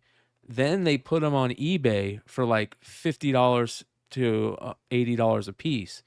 Well, some of the ones were on eBay were for $20. So I bought one. It was like $20, $25. So I bought one for 25. They canceled that on me too. No. Yep. Now they're selling for 150 plus, and I wouldn't be surprised if they're selling them. So rule number Turds. one, if you're a retailer up and coming, don't pull this shit, because it will stay with you. It will follow you. It's one thing to do it like unknowingly and to like, you know, if there's a little bit of deniability there, but there's absolutely no deniability on this from this. And it's to the point where they have some amazing covers that we talk about all the time on the show, but I won't buy from them because it's 616. So, Hey, random. Anybody know or buy anything from Ablaze? yeah, I remember Ablaze. Yeah. I They're- remember. Yeah, I remember. No, they're still.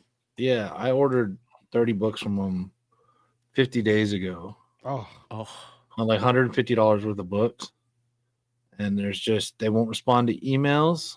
They What? won't respond to DMs on Instagram. Well, they post on Instagram. They won't respond to me tweeting at them saying they suck, even though they tweet. They won't respond. call to your Twitter. bank, bro. Yeah, I'm gonna have to.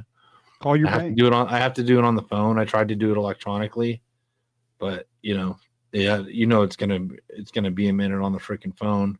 But can't get a hold of them. Yeah, they had a bunch of books on their website, and they might still have them. I don't know. And That's it was scandalous. December 30th or 31st.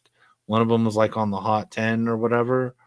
I had a friend leak me, so I tried to buy. There's like three big books or something like that. They had like ton of them for sale. I tried to buy 10 each. Now, if you want to sell me one each, cut my order. I'll be like, that sucks. I'll take, okay, that sucks. But like to not send me, it's almost been 2 months. It was December 30th. Not send me books, not send me Not to not even talk answer to you. emails, not Yeah. answer tweets, not answer Instagram messages, although they're posting on there. Yep. With them, that's it. Yeah. Dude, so yeah. Yep. They just Gotta lost. go a to the customer. bank. Yep. Lost a customer. Totally.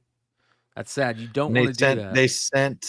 they finally sent the other guy that told me, they finally sent him His money a back. few of the wrong books that he ordered. And they didn't send the right books, and there's no way to contact them. They don't answer either of the email addresses through multiple tries. And they said that he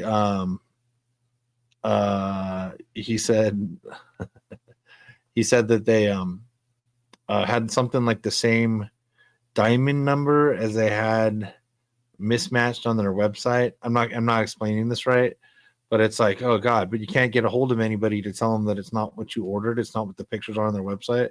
I don't know if you saw Billy down there just Yeah, Billy just put said in no the chat. difference than Yeah. ordering a Blaze from Diamond. They never come. Wow. So no wonder their books are freaking rare, dude. Wow. That's crazy. Yeah, listen, there's one thing that the best retailers that I know of, there's something that they all do, that it's very important that the customer is always number one. You want to do everything you can to make sure a customer is, you make a customer happy in the as fast as possible, the best way possible, and getting them what they ordered from you is the number one way.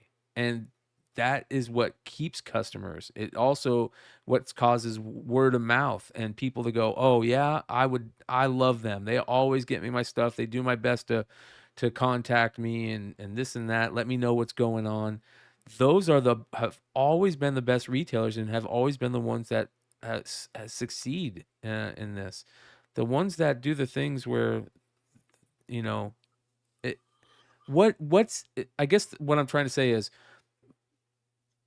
you're making a couple $30 extra off of this when you could be having a customer for life that's going to make you, spend $30 a month with you for 10 years or $30 or more, but no, it's just easier for you to cancel an order or not send it because something's gotten hot and you want to Right. put it up on eBay.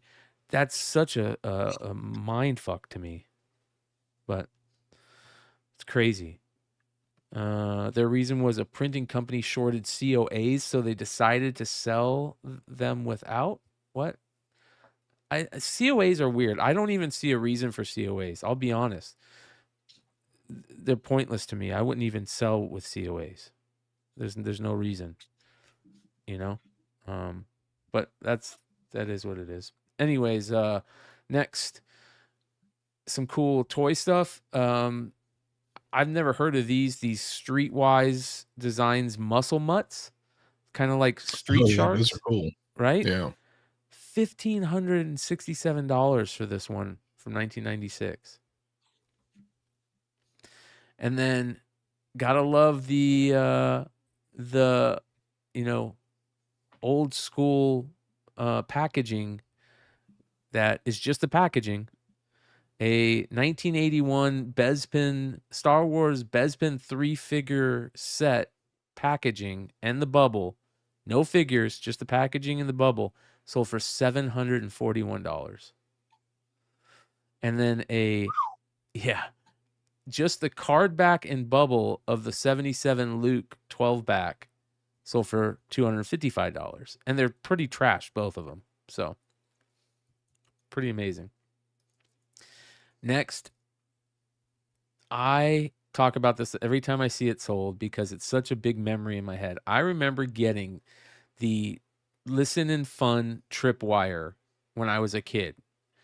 And I thought it was the dumbest figure I've ever seen in my life. The original tripwire was kind of dumb anyways, but at least he was like army colored. This tripwire is bright orange. Awesome. Bright orange variant. And it came with a tape. And they also did a Listen and Fun Transformer too. And I think it was Bumblebee, and they colored him a different color.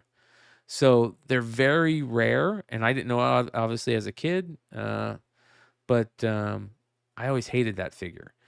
Yeah, I always wanted this one. I never got this one. This one and the Brazil. Yes. Mission Brazil one. I always wanted that too because I like the colors of those figures. The Brazil ones are cool. Okay, I'm a huge fan of Ron English. I love his art. I've been a fan of Ron English for a long time. I remember the first time I met him was at San Diego in like 2005 or 6. And he had these prints of these kids dressed up as superheroes, and they're just like chilling, smoking cigarettes, and they're these little kids. And I remember thinking to myself, that is so freaking striking. And he is just his art he's very striking to me. And he has this art where these crazy grins, and he did these stormtrooper grin ones, and I'd never seen them before. It was from Toy Tokyo, I guess. $254 for it. That's great. Yeah. And then I put this up here to talk to you guys and people in the chat. Do you guys remember, like in the 80s, these things that looked like this that were everywhere?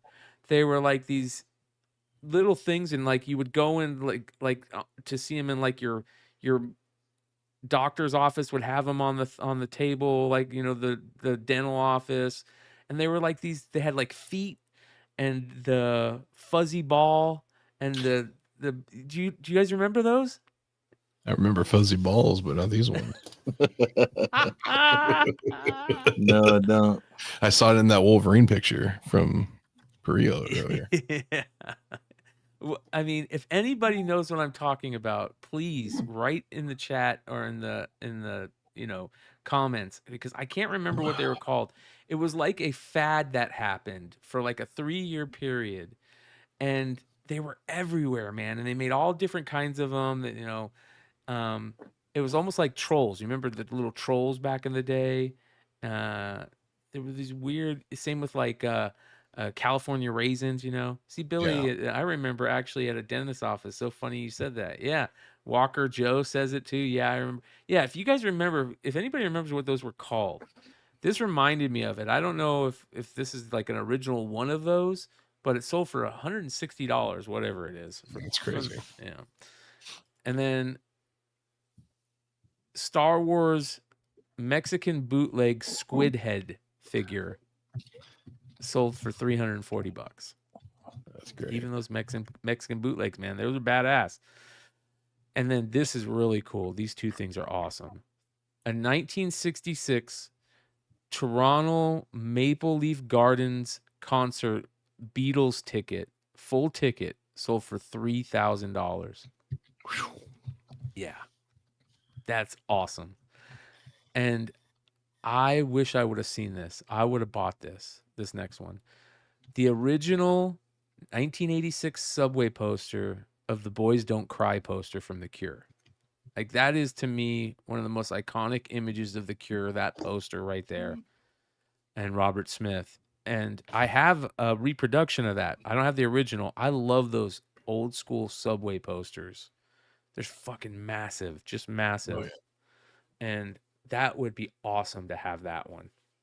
So, and we are almost done. Got a couple more to show you guys. Let me get rid of that. All right. Speaking of posters, check this out. Wow. Yeah. This went for $150. You got to be kidding. Nope. 24 by 36, man. Yep. Original. Unbelievable. Yeah. Possibly German Subway poster. Yeah, maybe because it's small. No. It's a baby. It's a baby. It's a baby. Yeah.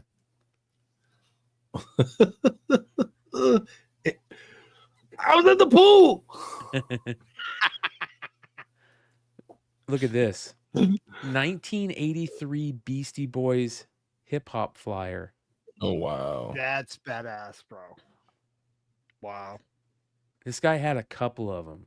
This one sold for $156. This guy also has, hold on. Sold. He sold this one right here too for $115 from 1983. Let's open that one up. Look at that. Yeah, you know, just to be in New York around that time, man. I mean, just Yeah. it's nuts. And I think this was when they were still a punk band too, right? They weren't even doing hip hop at that time. They, Yeah, you know, they did that. Pollywogs who was- too. Yeah, who was that drummer they had? She went on to do some other shit. Yeah, the chick. God, Yeah, I know who you're talking it was. about. They had two other people in their band, and they From Detroit. they all were Girls from Luscious successes. Jackson. What's that? Was it one of the girls from Luscious Jackson? Yeah, didn't he marry? Yeah. Yeah. Yeah. There you go. Man, that's pretty good, Clutch. Yeah, there you go. He also sold a Fresh Festival ticket, Thrash Night, Kumo D, Biz Marquee, and Eric B. and Rakim Wow. with Iced Tea, $250. But I was thinking about doing an Instagram series on my 90s flyers and set lists. Yes, bro. Look at these. Curtis Blow. This one has the Treacherous 3, Starsky, Cold Crush Bros, $375. Sugar Hill Gang convention, rappers convention full ticket. First national hip hop tour. Oh wow. Yeah. That's crazy. I think people are picking that shit up from estate sales because, like, now it's started. That type of stuff starting to hit eBay. Like, they probably had that, like, in their collection since the early '80s, and now you just see all of this. Like, Yeah. somebody probably owned that and passed away, and All right. This guy sold a bunch of carded Joes. oh wait, that went for $345. I was That's like, a- that feels bro. so cheap. That's Bro, the first no thing I way. thought. I said, "What is going on here? There's something It's going on." recarded. here." It has to be recarded. That's what I dude. thought, right? It's a But here's the thing: it looks like it's trash, and so people would go, "Oh, it's because it's trash." Well, it makes me feel like you kind of made it feel a little bit trash, and then you glued it back together. Yeah. There's no fucking because way. just that figure alone by itself would sell for almost that, you know, in that Wow. good a condition. And he I sold, smell a lawsuit. right? Look at all these, and they're still going. What the? No way, man. Yeah, Get Nate on the phone, bro. look at them all. He's got a ton of them, and there's a quick kick. And there's a blowtorch. God, I had all those, man. Jesus Christ. The dreadnoughts. Nate's got all those fucking AFA'd and shit like that, dude. He does. Look at these. He's even the ones he sold. A Firefly went for $167. A Baroness went for $153. There's no way Where are these they? went for that. Yeah, there's something. We're missing something here. Let's take a look. See what he says. Up for sale is one of the most prized pieces in my entire collection. My GI Joe dog handler action figure named one of the most iconic characters. However, while this collectible will come to you mint on card, the figure and its accessories have been removed from the package at one point. Unfortunately, the mint on card original monkey is one of accessory set is mounted on a resealed vintage card. That's what it is. Yeah. Okay. Then why are you It's a putting married Vince on cover. card? Yeah, What an asshole. You know, bro. that's so misleading, dude. Yeah. That's like putting a comic that says 9.8. Unfortunately, my 3.5, the only thing I could put it in was an old 9.8 slab, you know? Like, These are all fair. going to be returned to him, or they'll give their money back. There's no way, right? That these yeah, that and these the stick. thing about it is, it's like professionally done, Unpunched. right? So what are you trying to do, bro? You know? Yeah. Yeah, it's kind of so that is a weird thing to say. It's I guess I guess when you get into nitpicky, right? So MOC means mint on card. So if the figure's mint on a card, but it's like mint on sealed card, or like Mint on a brand new card, MISB is mint in resealed sealed card. box instead of mint in box, right? Like, Can I be honest though? Like if yeah, it's weird. I don't know if they do or not. I don't really I know what all this means, obviously, but I don't know if eBay defines it. Like you can't put CGC 9.8 on a raw comic. Yeah.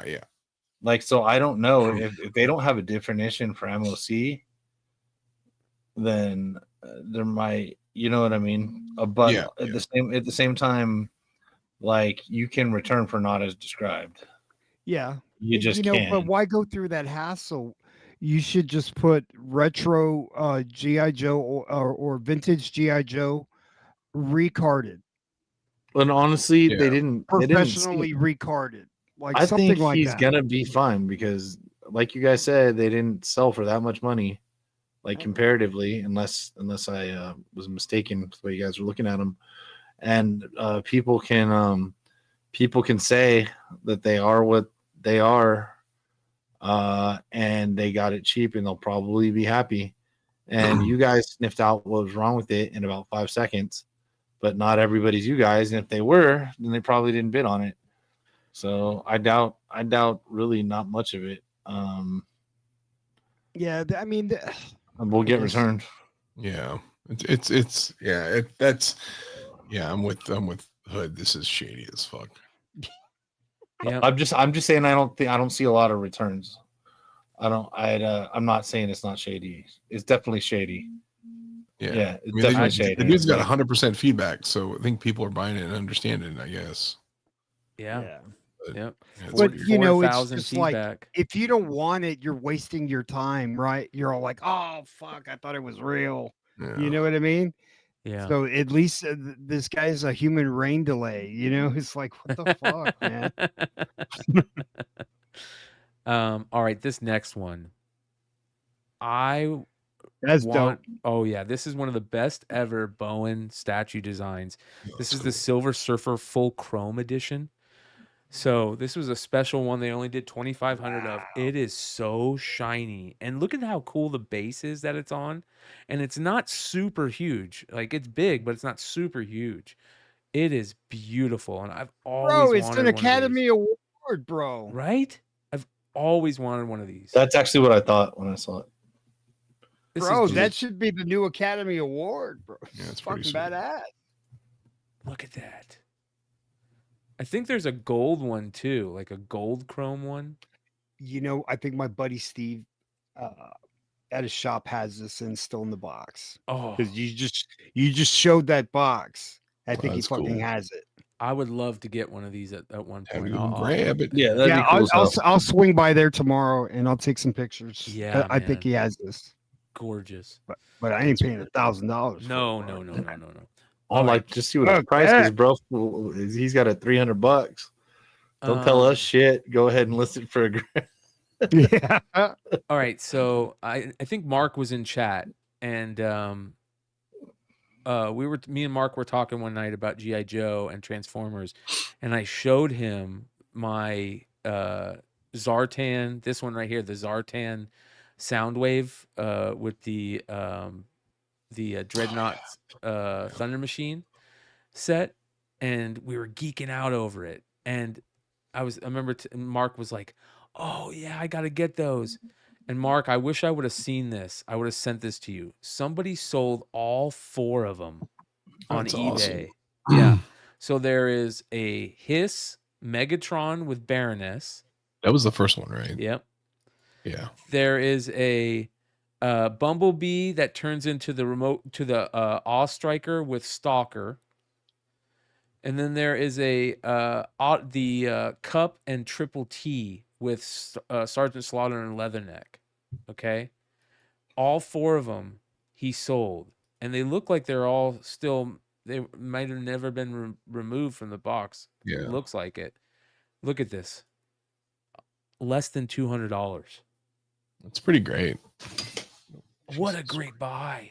Oh my God. Dude, that's just like a great, if you got somewhere to display in your house and shit, you know, that's super cool. Look Yeah. how cool these are, dude. Yeah, those are great. I've got all those set aside too. Oh, they're so cool, bro. Yeah. I love all the G.I. Joe Transformers stuff, like when they did the San Diego Comic-Con sets where it's like the Sky Striker that was like Jetfire paint job, and they had like a Yep. Baroness with Ravage on a leash. Like, Yep. those were tight. Look how good these look. So I'm gonna have to find the Hiss Tank Megatron. I have this one. This one's awesome. This is one of my favorite. Just because it's Zartan and Zatanna. And I saw a bunch of dudes on Instagram or whatever showing that they were finding these the Thunder Machine ones at like the Ross for like $20. What? Yeah. Oh yeah, That was- you and that was, like, you can find recently. some toys there at Ross that Yeah. you just like people like if you don't get there early enough and you're not gonna find it, but if you don't mind waiting 3 hours in line with that one checker there in Ross, dude, you know, bro, it's like you're camping out for a fucking Led Zeppelin ticket or something, dude. Like, bro. Dude, the Ross over by us, like in LA, you know, just because it's, you know, the loss prevention and all that stuff, like they actually yeah. make you wait out front. Like you have to wait in a like kind of a queue to even enter the store. No You're like- shit. yeah, it's That's wild, fucking dude. Like you can't walk crazy. in back to back. They make one person enter in at a time. It's crazy. Are they That's still nuts. doing COVID rules? What the fuck is that, dude? No one wants to. They don't want people to steal under $900 worth of stuff. Oh god, yeah. Next, this is Pretty really simple. cool. Speaking of Transformers, this is the Pepsi Optimus Prime with the letter from PepsiCo saying, "Dear winner, congratulations. Thank you for participating in the Mountain Dew Transform Your Summer promotion. Enclosed, find the prize you have won. On behalf of Pepsi Cola Company, we appreciate your participation in the promotion." Optimus Prime, Pepsi. That is sick, dude. Oh yeah, drink that. Choice of a generation. Optimus and Pepsi. Look at that. And then you put the What year? soda What on year it. did this come out, man? You actually put the soda on it, the 2-liter on it. That's crazy, dude. I've never seen this version ever. Oh yeah. That's- yeah. When did that come out? The 90s? Let's see here. 2007. Wow. I wonder what you It had looks to do to win older. it. The box looks kind of warped. I know. Could have The been toy anywhere, was dude. introduced on the And market also, 2007. 2007 is farther away from now than you want to think it is. Yeah. That's so yeah, cool. dude, like I have no concept of time anymore, bro. Neither It's do I. not anymore. Yeah. Every time I go every time I say 20 years ago, I go, fuck, man, that was 30 years ago. Yeah. I did that the other day, dude. Bro, Hood, that was 40 years ago. I go, Bro, I want to see like 25 years ago. Fuck, that was the year 2000, dude. isn't that That's nuts, dude? badass. Like Yeah, COVID is fucking 5 years old, you know? Like, what the fuck? yeah, that's a good point. It flew by, did it not? Yeah. Yeah. Dude. Check this out. Platinum Age, 1933. Adventures of Detective Ace King #1. Sold for $2,600 on 21 bids. Wow. Crazy. NRA, what does it say? This is put out by the NRA, which I think was different than the NRA back then, but than it is now, right? I could be wrong. Hey, Mark Spears is in the chat, dude. Yeah. What up, Mark? Hell Spears? yeah. Look at this. Detached cover, and it's still sold for $2,600. That's crazy. I've Yeah. never seen that before. Yep. At all. All right.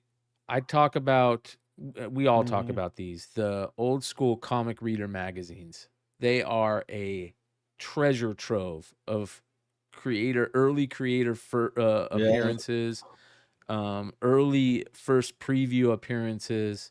And this is a lot. I wish I would have seen this. 74 of them for $130, you guys.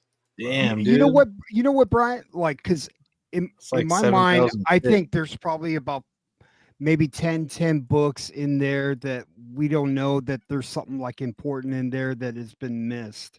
Unless somebody went through every single one of these comic readers. Whoever But if got you People like, have, there but might that be assumes some- they know everything at the same time. Yeah. You know Yeah. what I mean? Like, the first Electra is in there somewhere, probably. I think I have one I can reach if you want. There was This one right here, the Spirit one, First Turtles. That's right. there you go. Yep. That right there, early Mignola. First Mignola stuff is in this. Like the whoever bought this, That's a deal, bro. yeah, the Spirit one is the first Turtles ever.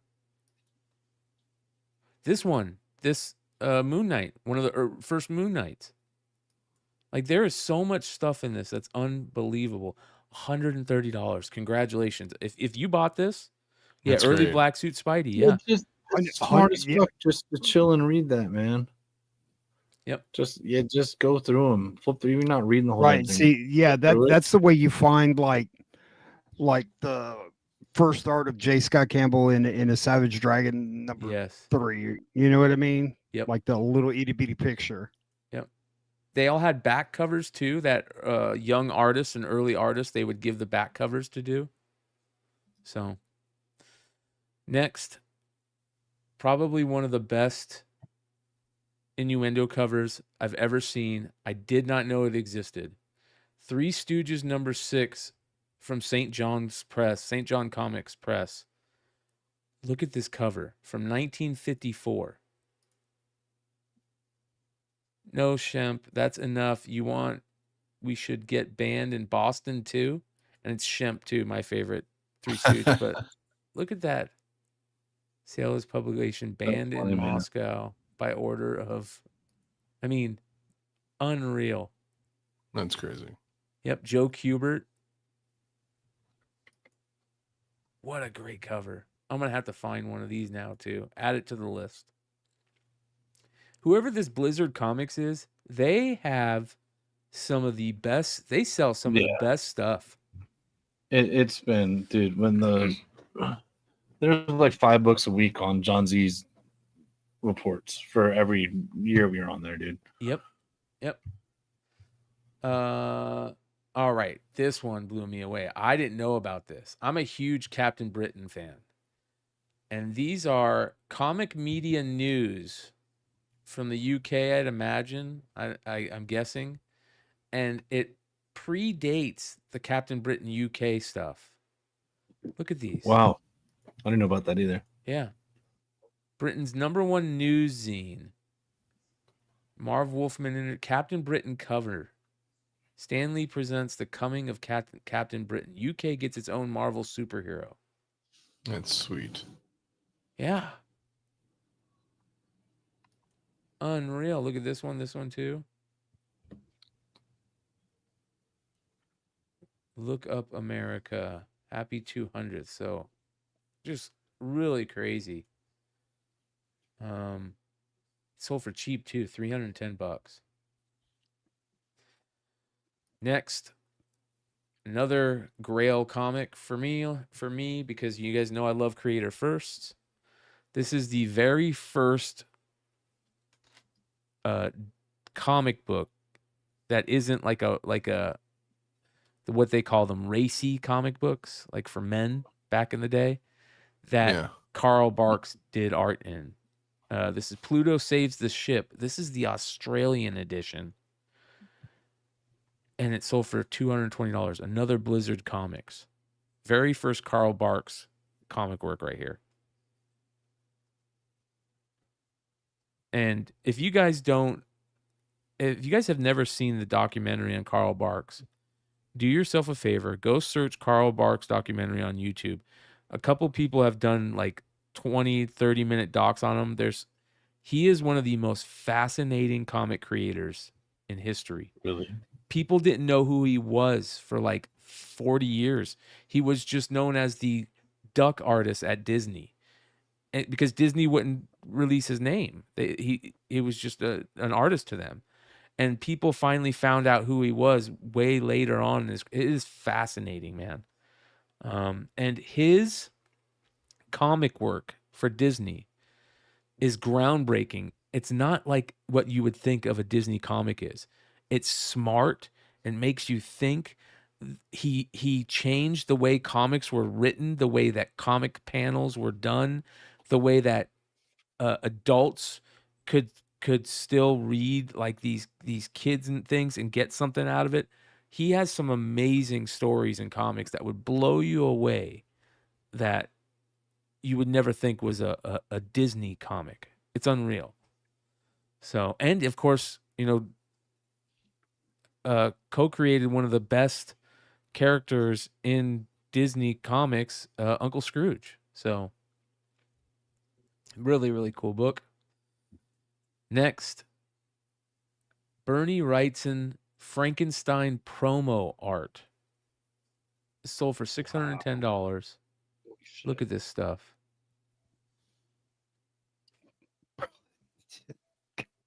That's badass, dude. Right? Dude. That's badass. I mean, Jesus. Who is that? The art of Alex who? What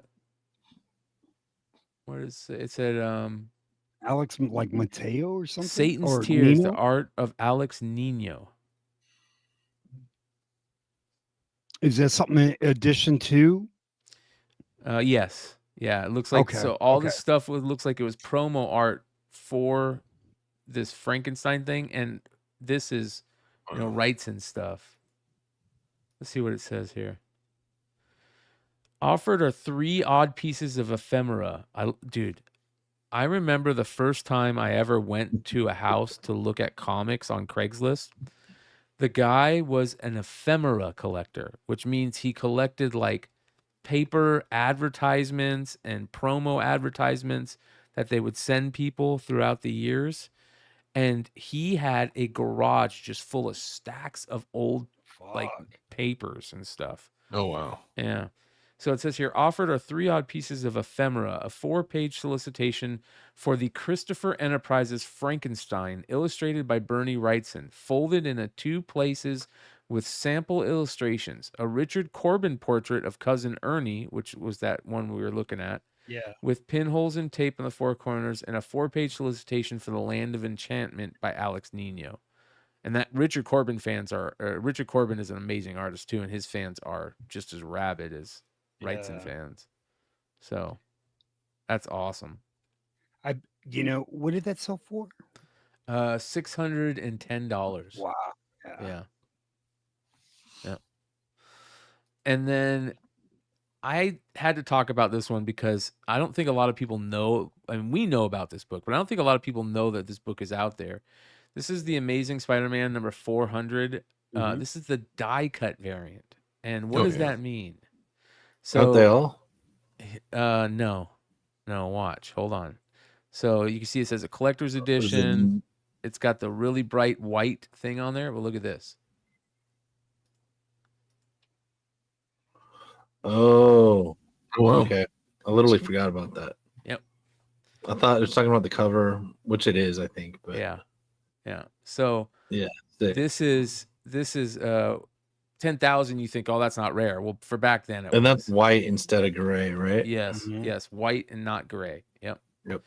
And it says collector's edition at the top, but it only sold for $200. So whoever got this got a great deal, in my opinion. Oh yeah. Yeah. Yeah. Yeah. And It's you can't surprising press them, too. so it's Yeah. good. You can't really press that. Nope. That embossed cover, right? Nope. Like the early 400s is like when Marvel was on the verge of going bankrupt, or Right. and it's surprising they were able to pump out 10,000 of these. Because I've been collecting the early 400s slab just because of the print runs on it, just the newsstands. I remember Yeah, when this man. came out That just because of print runs, that makes sense. in the They are comic tough shop. to find, but their covers mostly suck though. Oh yeah. They're so bad. Oh yeah. Next, look at this gorgeous. Oh, that's nice, dude. Billy Tucci sketch cover. Gorgeous That's sweet. Tucci. That's great. Mama. Oh yeah, Lady Death Scorched Earth #1 only sold for $100. You guys, Fucking bullshit, dude. That is fire, dude. Look at Beyond that, fire. dude. It's a great pickup. Oh my goodness. Wow, only $100, dude. That's fucking. Bro, I'm gonna sound like an asshole. I wouldn't have shipped it. I was like, Dude, fuck no. how much do you think this I guy quit paid eBay. for this? How much do you think No, he just- paid for this? Like this commission I had think to I cost. think that was at least 100 to get done. Yeah, I'd imagine. if not more. Yeah. I mean, it's possible that Billy, sketched Is it that, di- sold it at his booth, Mhm. but still, he ain't gonna sell it for cheap. Yeah, Wow. he sold a Did he bunch. He date it? sold the Kincaid. Oh, Look at that wow, Kincaid. Look at that, dude. Yep. Is that the old Spawn variant? Yeah, Underneath the black that? and white 560. Yeah. Oh, he's probably mad at that. Yep. Depending what I can't see the grade, but Yeah. I love these old Blue Bolt covers, LB Cole space covers. I just Oh, love yeah. the old space backgrounds like this. Looks so cool with the different planets, the different colors. But this is a great one. It's obviously creased, but $626. Tough book. And then finally, I saw this. So Joe Matt, really famous cartoonist. And this is, he passed away in 2023, I believe. But this is a sketchbook that he did, sold for $200. And you never know what you're going to run into. Things sell. You never know. Like, I wouldn't think that this would sell for a lot, but $200 for this. And yeah, really famous cartoonist that I've never heard of, but that's why I love doing these market reports, because you learn a lot about stuff. It's the like the way the art game and just like looking for rarity. Like when you're going through eBay now, you got to slow down a little bit, man. Like, cause a lot of this stuff you have to consider. It's like you know what, I might want to watch this. Yeah. See, and do a little research, because there's some, like, we look at this market report and we're like, how in the fuck did we miss this? Right? Totally. I just don't check enough eBay auctions. Yeah, and My and safe it's, searches cover like none of this shit. there's like know? digging at a like half price and all that. Like, there's something to be said about like digital digging. Like, if you're willing to go and dig at like a half price book or a antique shop or whatever, you like need to really, like, if you're really on the hunt for stuff, like, slow down and say, you know what, I'm going to take 30 minutes and just do some deep dives, and look at all these books and these deals these guys get. Man, I need to slow down, honestly. That's a great point. There's a lot of good shit to be had, man. Yeah. In a major way. Same thing, man. If you can dig out this old stuff, zig where other people zag. Try to find stuff. eBay Live, I try to find stuff that I figure other people might not be selling. Yeah. And I know where to find old shit, and I've been buying old shit for years. So I got boxes of it, but just somewhere, something that and that's if you're gonna resell it. If not, if you find it rare as shit, man, just throw that in a box and wait till later. I want to show you guys something before we get ready to call it a night. So Brian Polito is doing his coffin launch program, where he's starting his own crowdfunding site called Coffin Launch, and the first thing that they're doing is this Lady Death Savage Rain. And one of my all-time favorite artists is a guy named Mike Chrome, and he's he's known for doing Lady Death stuff, and he's doing a cover for this book that is gorgeous, and he put out this Instagram post. I'm gonna play it for you guys. You guys got to see this freaking cover. Let me do this. Here we go. Hello, I'm Mike Chrome.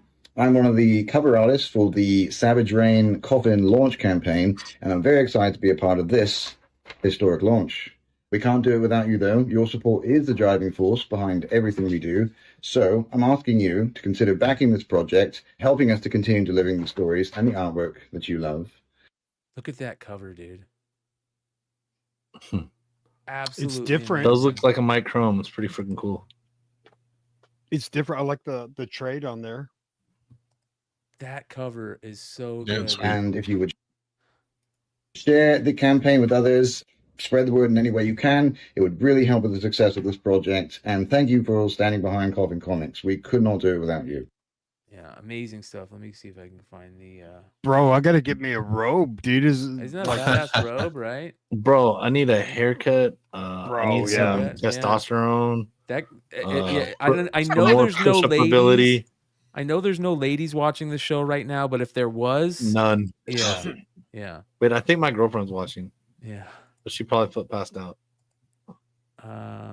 Let's see here. But like if I wore a robe like that, they're like, what the fuck are you wearing, dude?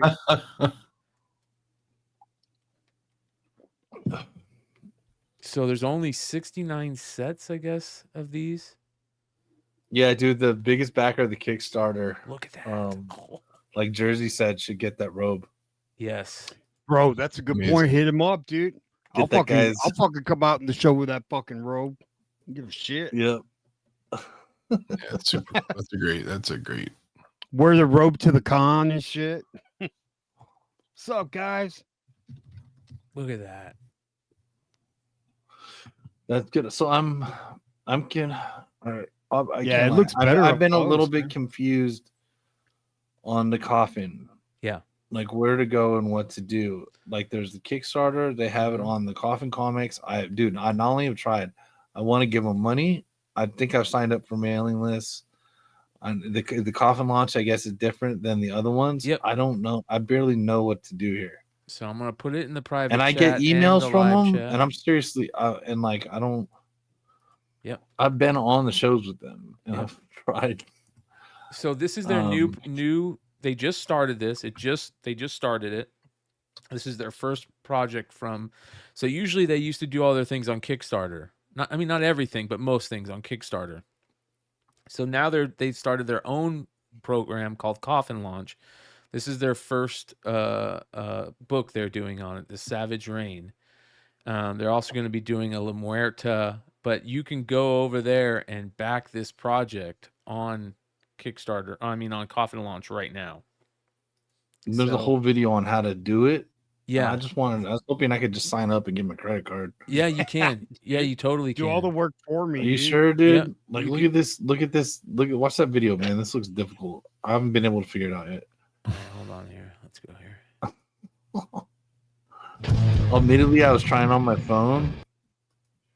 Hi, this is Brian Polito, creator of Lady Death, and I'm presenting an all-new 48-page original graphic novel entitled Lady Death, Savage Reign. I don't know Trapped if in a this is the right barbaric video. realm. Is this the video? There's Dude, one- Jesse and Brian Polito look like they could be brothers, dude. Right?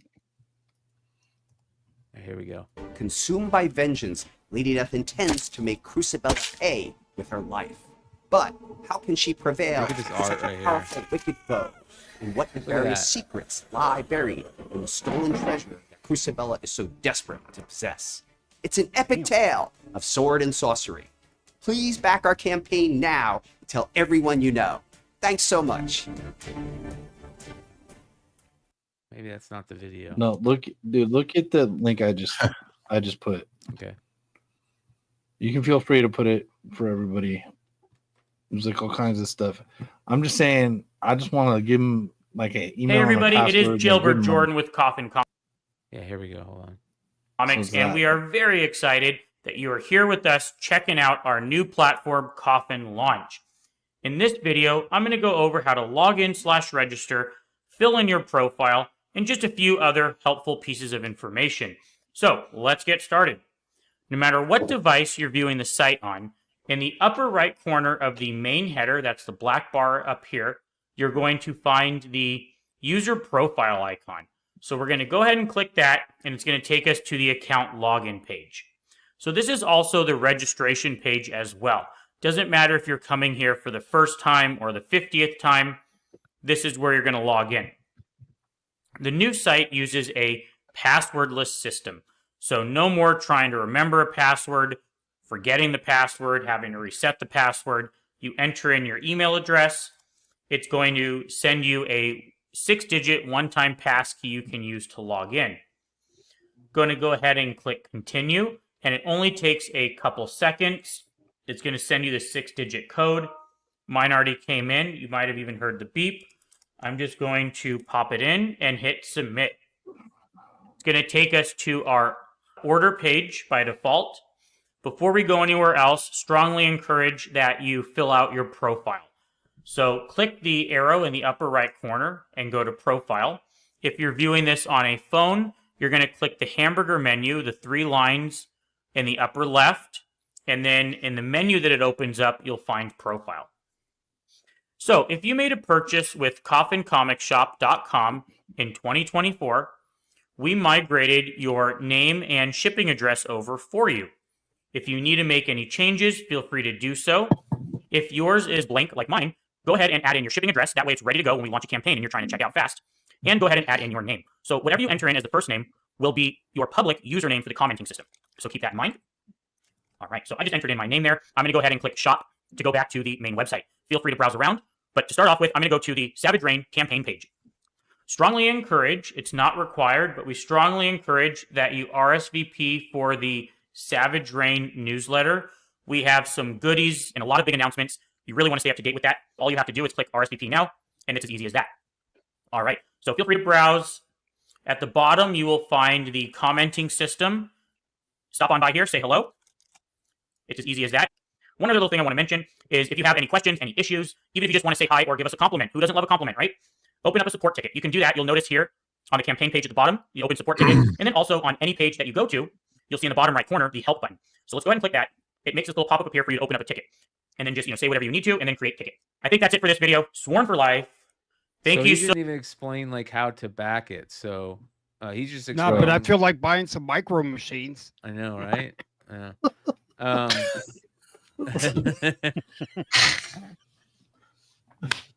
John Machida? Yeah. Yeah. How much do you think they paid him to come back? Yeah. And do it. And come back for the dead. Man, I remember as a kid, I was like, how's that motherfucker talking so fast, dude? Live campaigns, is it just Savage Rain? Oh yeah, you hit pre-order. You just hit claim. Once you fill out your profile, you just go in there and you hit pre-order and claim what you want. The Mike Chromes are $40 for the Virgin Art. It's $40. There's only 69 of them too, I think. Oh, here's the comics right here. $40 for that one.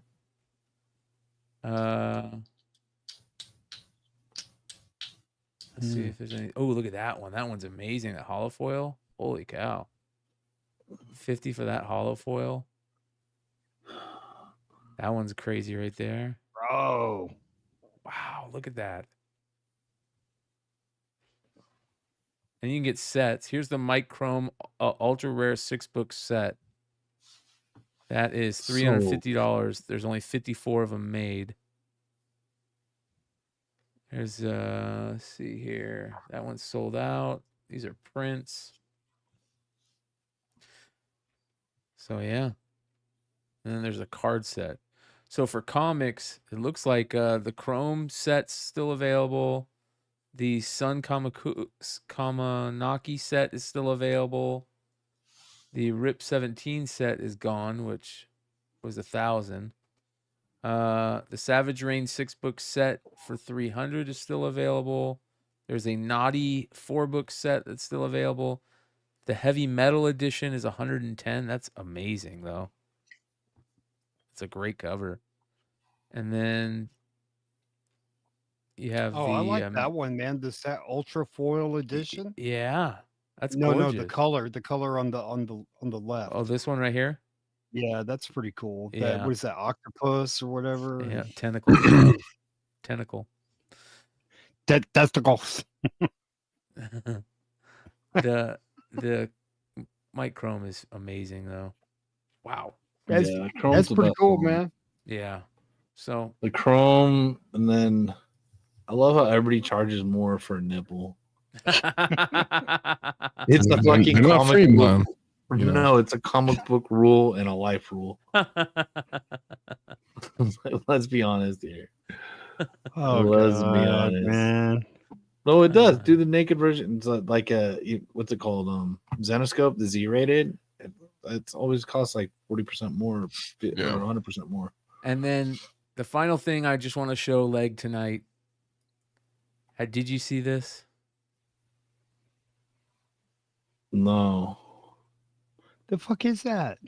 The first and only 9/8 of the first He-Man mini comic. This predates any other comic. Good Lord. Yeah, this Wow. was packaged with the He-Man action figure. It's the first and only 9/8. 1981. Dude, I was hunting down to get the first faker is in one of these. Yeah. I forget which, and they're like $10 or $8. The first Bruce Timm comic art's in one of these too. Right. Oh, wow. Yeah. What was the Hordax like Beastman figure? Mezzalore or Grozalore or Grizzalore? Remember the Hordak guy that was his little henchman that had all the hair? Yeah, it's Grizzlor for Grizzlor, sure. yeah. Yep, that's the first Bruce Timm comic work. That's cool. Yep. So that is awesome. That being said, you guys, make sure you guys give all these guys a follow. Come hang out with us every Wednesday night. And then Hey, did I show you this, Brian? Yes, you did. Okay. I'm just fucking with you, bro. Right. Hey, fuck you, chat. So also big announcements coming during the WonderCon time period. So if any of you guys are going to WonderCon, stick around, and it's going to be a lot of fun. And big shout out to everybody that has supported Beyond Wednesdays for the last 3 years. We love you guys. We'll talk to you soon. Come hang out with Leg on his eBay live sales, Clutch on his eBay live sales, and I'll be Whatnot tomorrow and eBay Live after that on Sunday. What do you guys? Do you have any sales coming up, Leg? What do you got Thursday?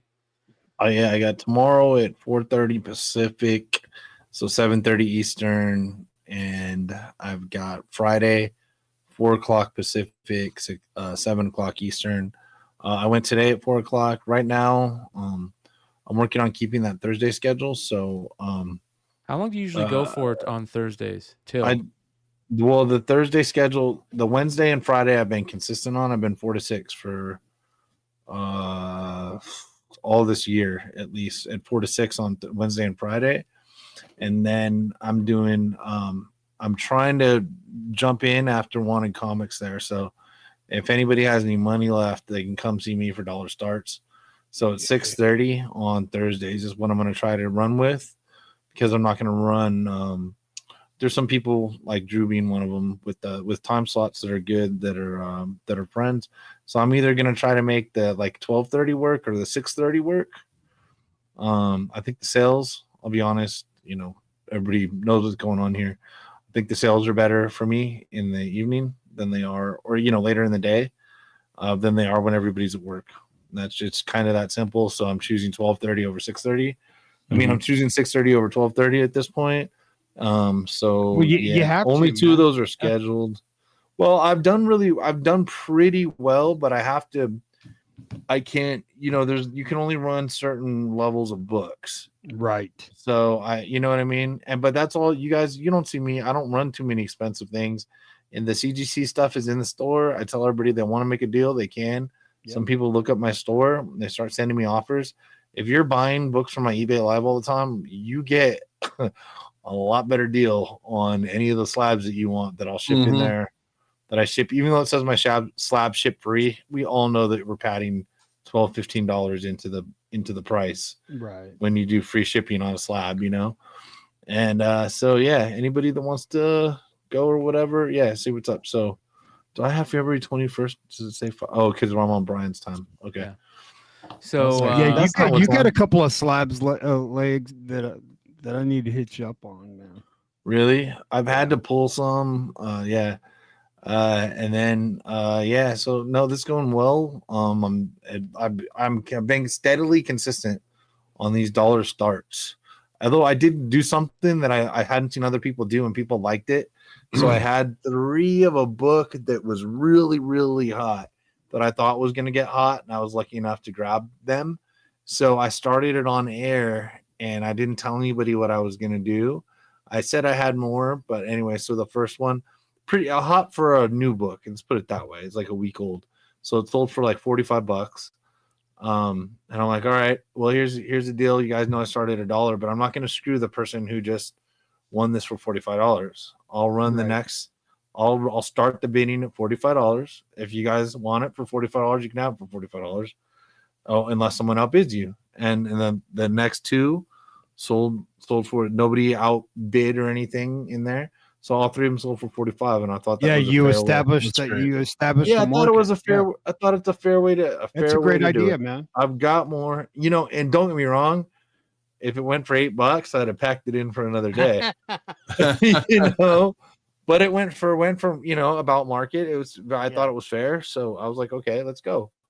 That's great. And it's a book that had sold out online and people weren't getting. So yeah, just little things. I try to be creative, and then doing Wednesday, Thursday, Friday. What I'm doing is I let people combine the shipping. So it's $5.99 shipping. So all 3 shows. So if it costs me more, if I get lucky and it's somebody in Southern California, then basically you're paying what it costs me. And then if I get somebody on the East Coast, I eat a few bucks, but I've got them in my auctions for 3 days. I don't care, and then people. So anyway, just a lot of different good ways in there, and it's kind of cool. I've definitely built like a little room community. Some of our guys definitely in here. Alex is usually with us. He's in my shows a lot. Emiliano. Oh, yeah. Shout out to Alex. Good dude. Yeah. He actually sent me a poster that I was gonna bring up for pickups the other day, and I should have brought it up here today. I'll bring it next time. He sent me a really badass poster that he did, and he just started his own eBay store too. So, Alex, drop your. Yeah, he said that to me too. Let me. I'm gonna give you a wrench so you can drop your link in there, Alex. Go ahead and do that. Yeah, it's nice to have really nice to have just a a little buildup of people in there. They get to know, and I know that some of them are new people, especially because like one or two I know personally more. That like I see them like talking to chat. I'm like, yeah, kids. It's hard when like there's a dead chat. It's hard sometimes to vibe, and you're like, I'm like, what do you guys want? I got a bunch of crap. Like, what do you want to see? What do you want to see? Like, what am I running here? And yeah, so I have a good time doing it. So it's just about consistency, and that's what's up. And trying to give people, and you will get books for $1. Yep. It's not my favorite thing in the world, but you got something. I think I had one $1 book. I ran probably 45, 50 books a day. I had one that went for $1, and I had I think one or two that didn't sell. One was really surprising. One was like a Deadpool one or something, and they didn't sell. And I'm like, but to be honest with you, I'm like, good. I'll run it another day, and I bet I get more than $1. But at the same time, if people are gonna add on the shipping, I feel like I'm giving them value, and that they add a book for $1 to your shipping because it doesn't cost you any more money. That is one thing. Like it was better that on Whatnot to a degree that people, you had to pay as soon as you won. If your credit card didn't work, then it didn't work, Yeah, and they would call you out like, hey, It's coming. It's coming. get out of here. Is it coming? Yeah. Well, if let's put it this way, am I still going to be able to combine shipping? Yeah, it's there. I think they in one of their kind of like groupings they were talking about like they're going to have auto pay and combined shipping coming up. So good. Is They it also gonna- need to have a okay. raid feature. yeah, they're working on the Yeah. raid feature at some point too. Yeah. The raid feature would be good. Speaking of that, Clutch, you also have your store and you do your eBay live sales. You were pretty I heavy. am so hot and far heavy. behind on everything. Yeah, I was gonna ask if you were caught up for MegaCon yet. Which No, yeah, I mean MegaCon, I've got shipped out everything that was quick and easy. I've got Bro, stuff. what did getting, that Clayton worked Crane on sell for, CGC. man? Say what? Did that sell, that Clayton Crane? Yeah, I think it was for like 16 or $100 or something like that. $1,700. wow, nice. That's really pretty. It was a great. It It was is a good one. gorgeous. Charity too. So That's awesome. Dude, fucking motherfucker. Yeah, Wow. that is a really freaking good sketch cover. Like, It's one why of the can't best we ones I've get seen, covers like that? Like Jesus Christ, that is badass. That'd be like the #1 book if Spidey came out like that. yeah, it's great. So Clutch is the next con for you, WonderCon. Is that what's next for you? Do you have one in between?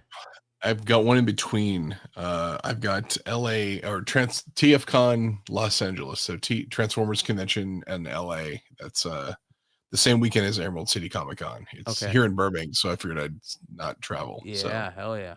Oh yeah. Yeah. So if there's anybody that's local to LA and you guys want to go, TFCon's got a great, like a pretty stacked list of voice talent and stuff for the show, so it'll be pretty good. How big is the Tiny. show, or how big is Tiny. it's tiny? So it's like really, really small. Do you It's remember like it's like a hotel ballroom type show. do you remember PowerCon? Yeah, Did you ever PowerCon go- size. Is Yeah. it like that? Yeah. Is it like that? Yeah, it's one ballroom.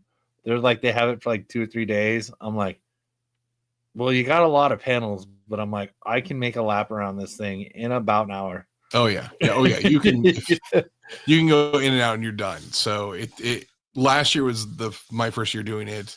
But it was also like the first. I think Transformers was on issue like number 4, maybe. And so it was like super early, and like I had some variants and some signed stuff. This year should be good because I'm gonna have tons of trades and collections and stuff, and then signed stuff by actors and rare stuff. So it'll be a cool show. I hell think. yeah. Hell yeah. Make sure you guys go show Clutch some love. Go follow his eBay store and eBay stuff. You can find it in the description below, and I just put it in the live chat for everybody. And then yeah, very, very good stuff. Oh yeah, this also. Be on the lookout. So tomorrow we'll be doing Hulk Pack on Whatnot. And then Sunday as well, or not Sunday, maybe Monday, and then but Sunday eBay Live, I'll have GI Joe, Transformers, both Marvel and Image and Devil Deuce stuff, older school stuff, not the new school stuff. So if you're looking to complete any of your GI Joe and Transformer stuff, come hang out on Sunday eBay Live, and I usually go after Leg on Thursdays. So how long does it take you to usually finish on Thursday, Leg? On Thursday? Usually end around what? Not Friday. I'll be doing 6:30 to 8:30 tomorrow. Okay. My time. So I'll probably start at 10 p.m. Eastern on Whatnot. So come hang out with us tomorrow night on Whatnot, 10 p.m. Eastern. And then Sunday night, I usually start at 9 p.m. Eastern on eBay Live. So that is the plan. We'll see you there. On your GI Joes, do you have the last issue, Brian? I don't have 155 of GI Joe. I think I have the last issue of Transformers. 151, 152, 153. I'll look for you. You let me know whatever you need, and I'll pull them for you. The last 5. That's all you need? Well, yeah, I want higher grades. Okay, I'll look to see if I have if mine are higher grades. You've got good books. So. Yeah, so I'll check for you for sure. So, all right, you guys, much love. Hit that like button if you guys enjoyed the show tonight. Hit the sub button if you really liked the channel, and if you really want to support Beyond Wednesdays, come show all these guys some love and whatever they do, whether it's sales, content, go follow their Instagram pages, and that's the best way to do it. We'll see you guys soon. Peace.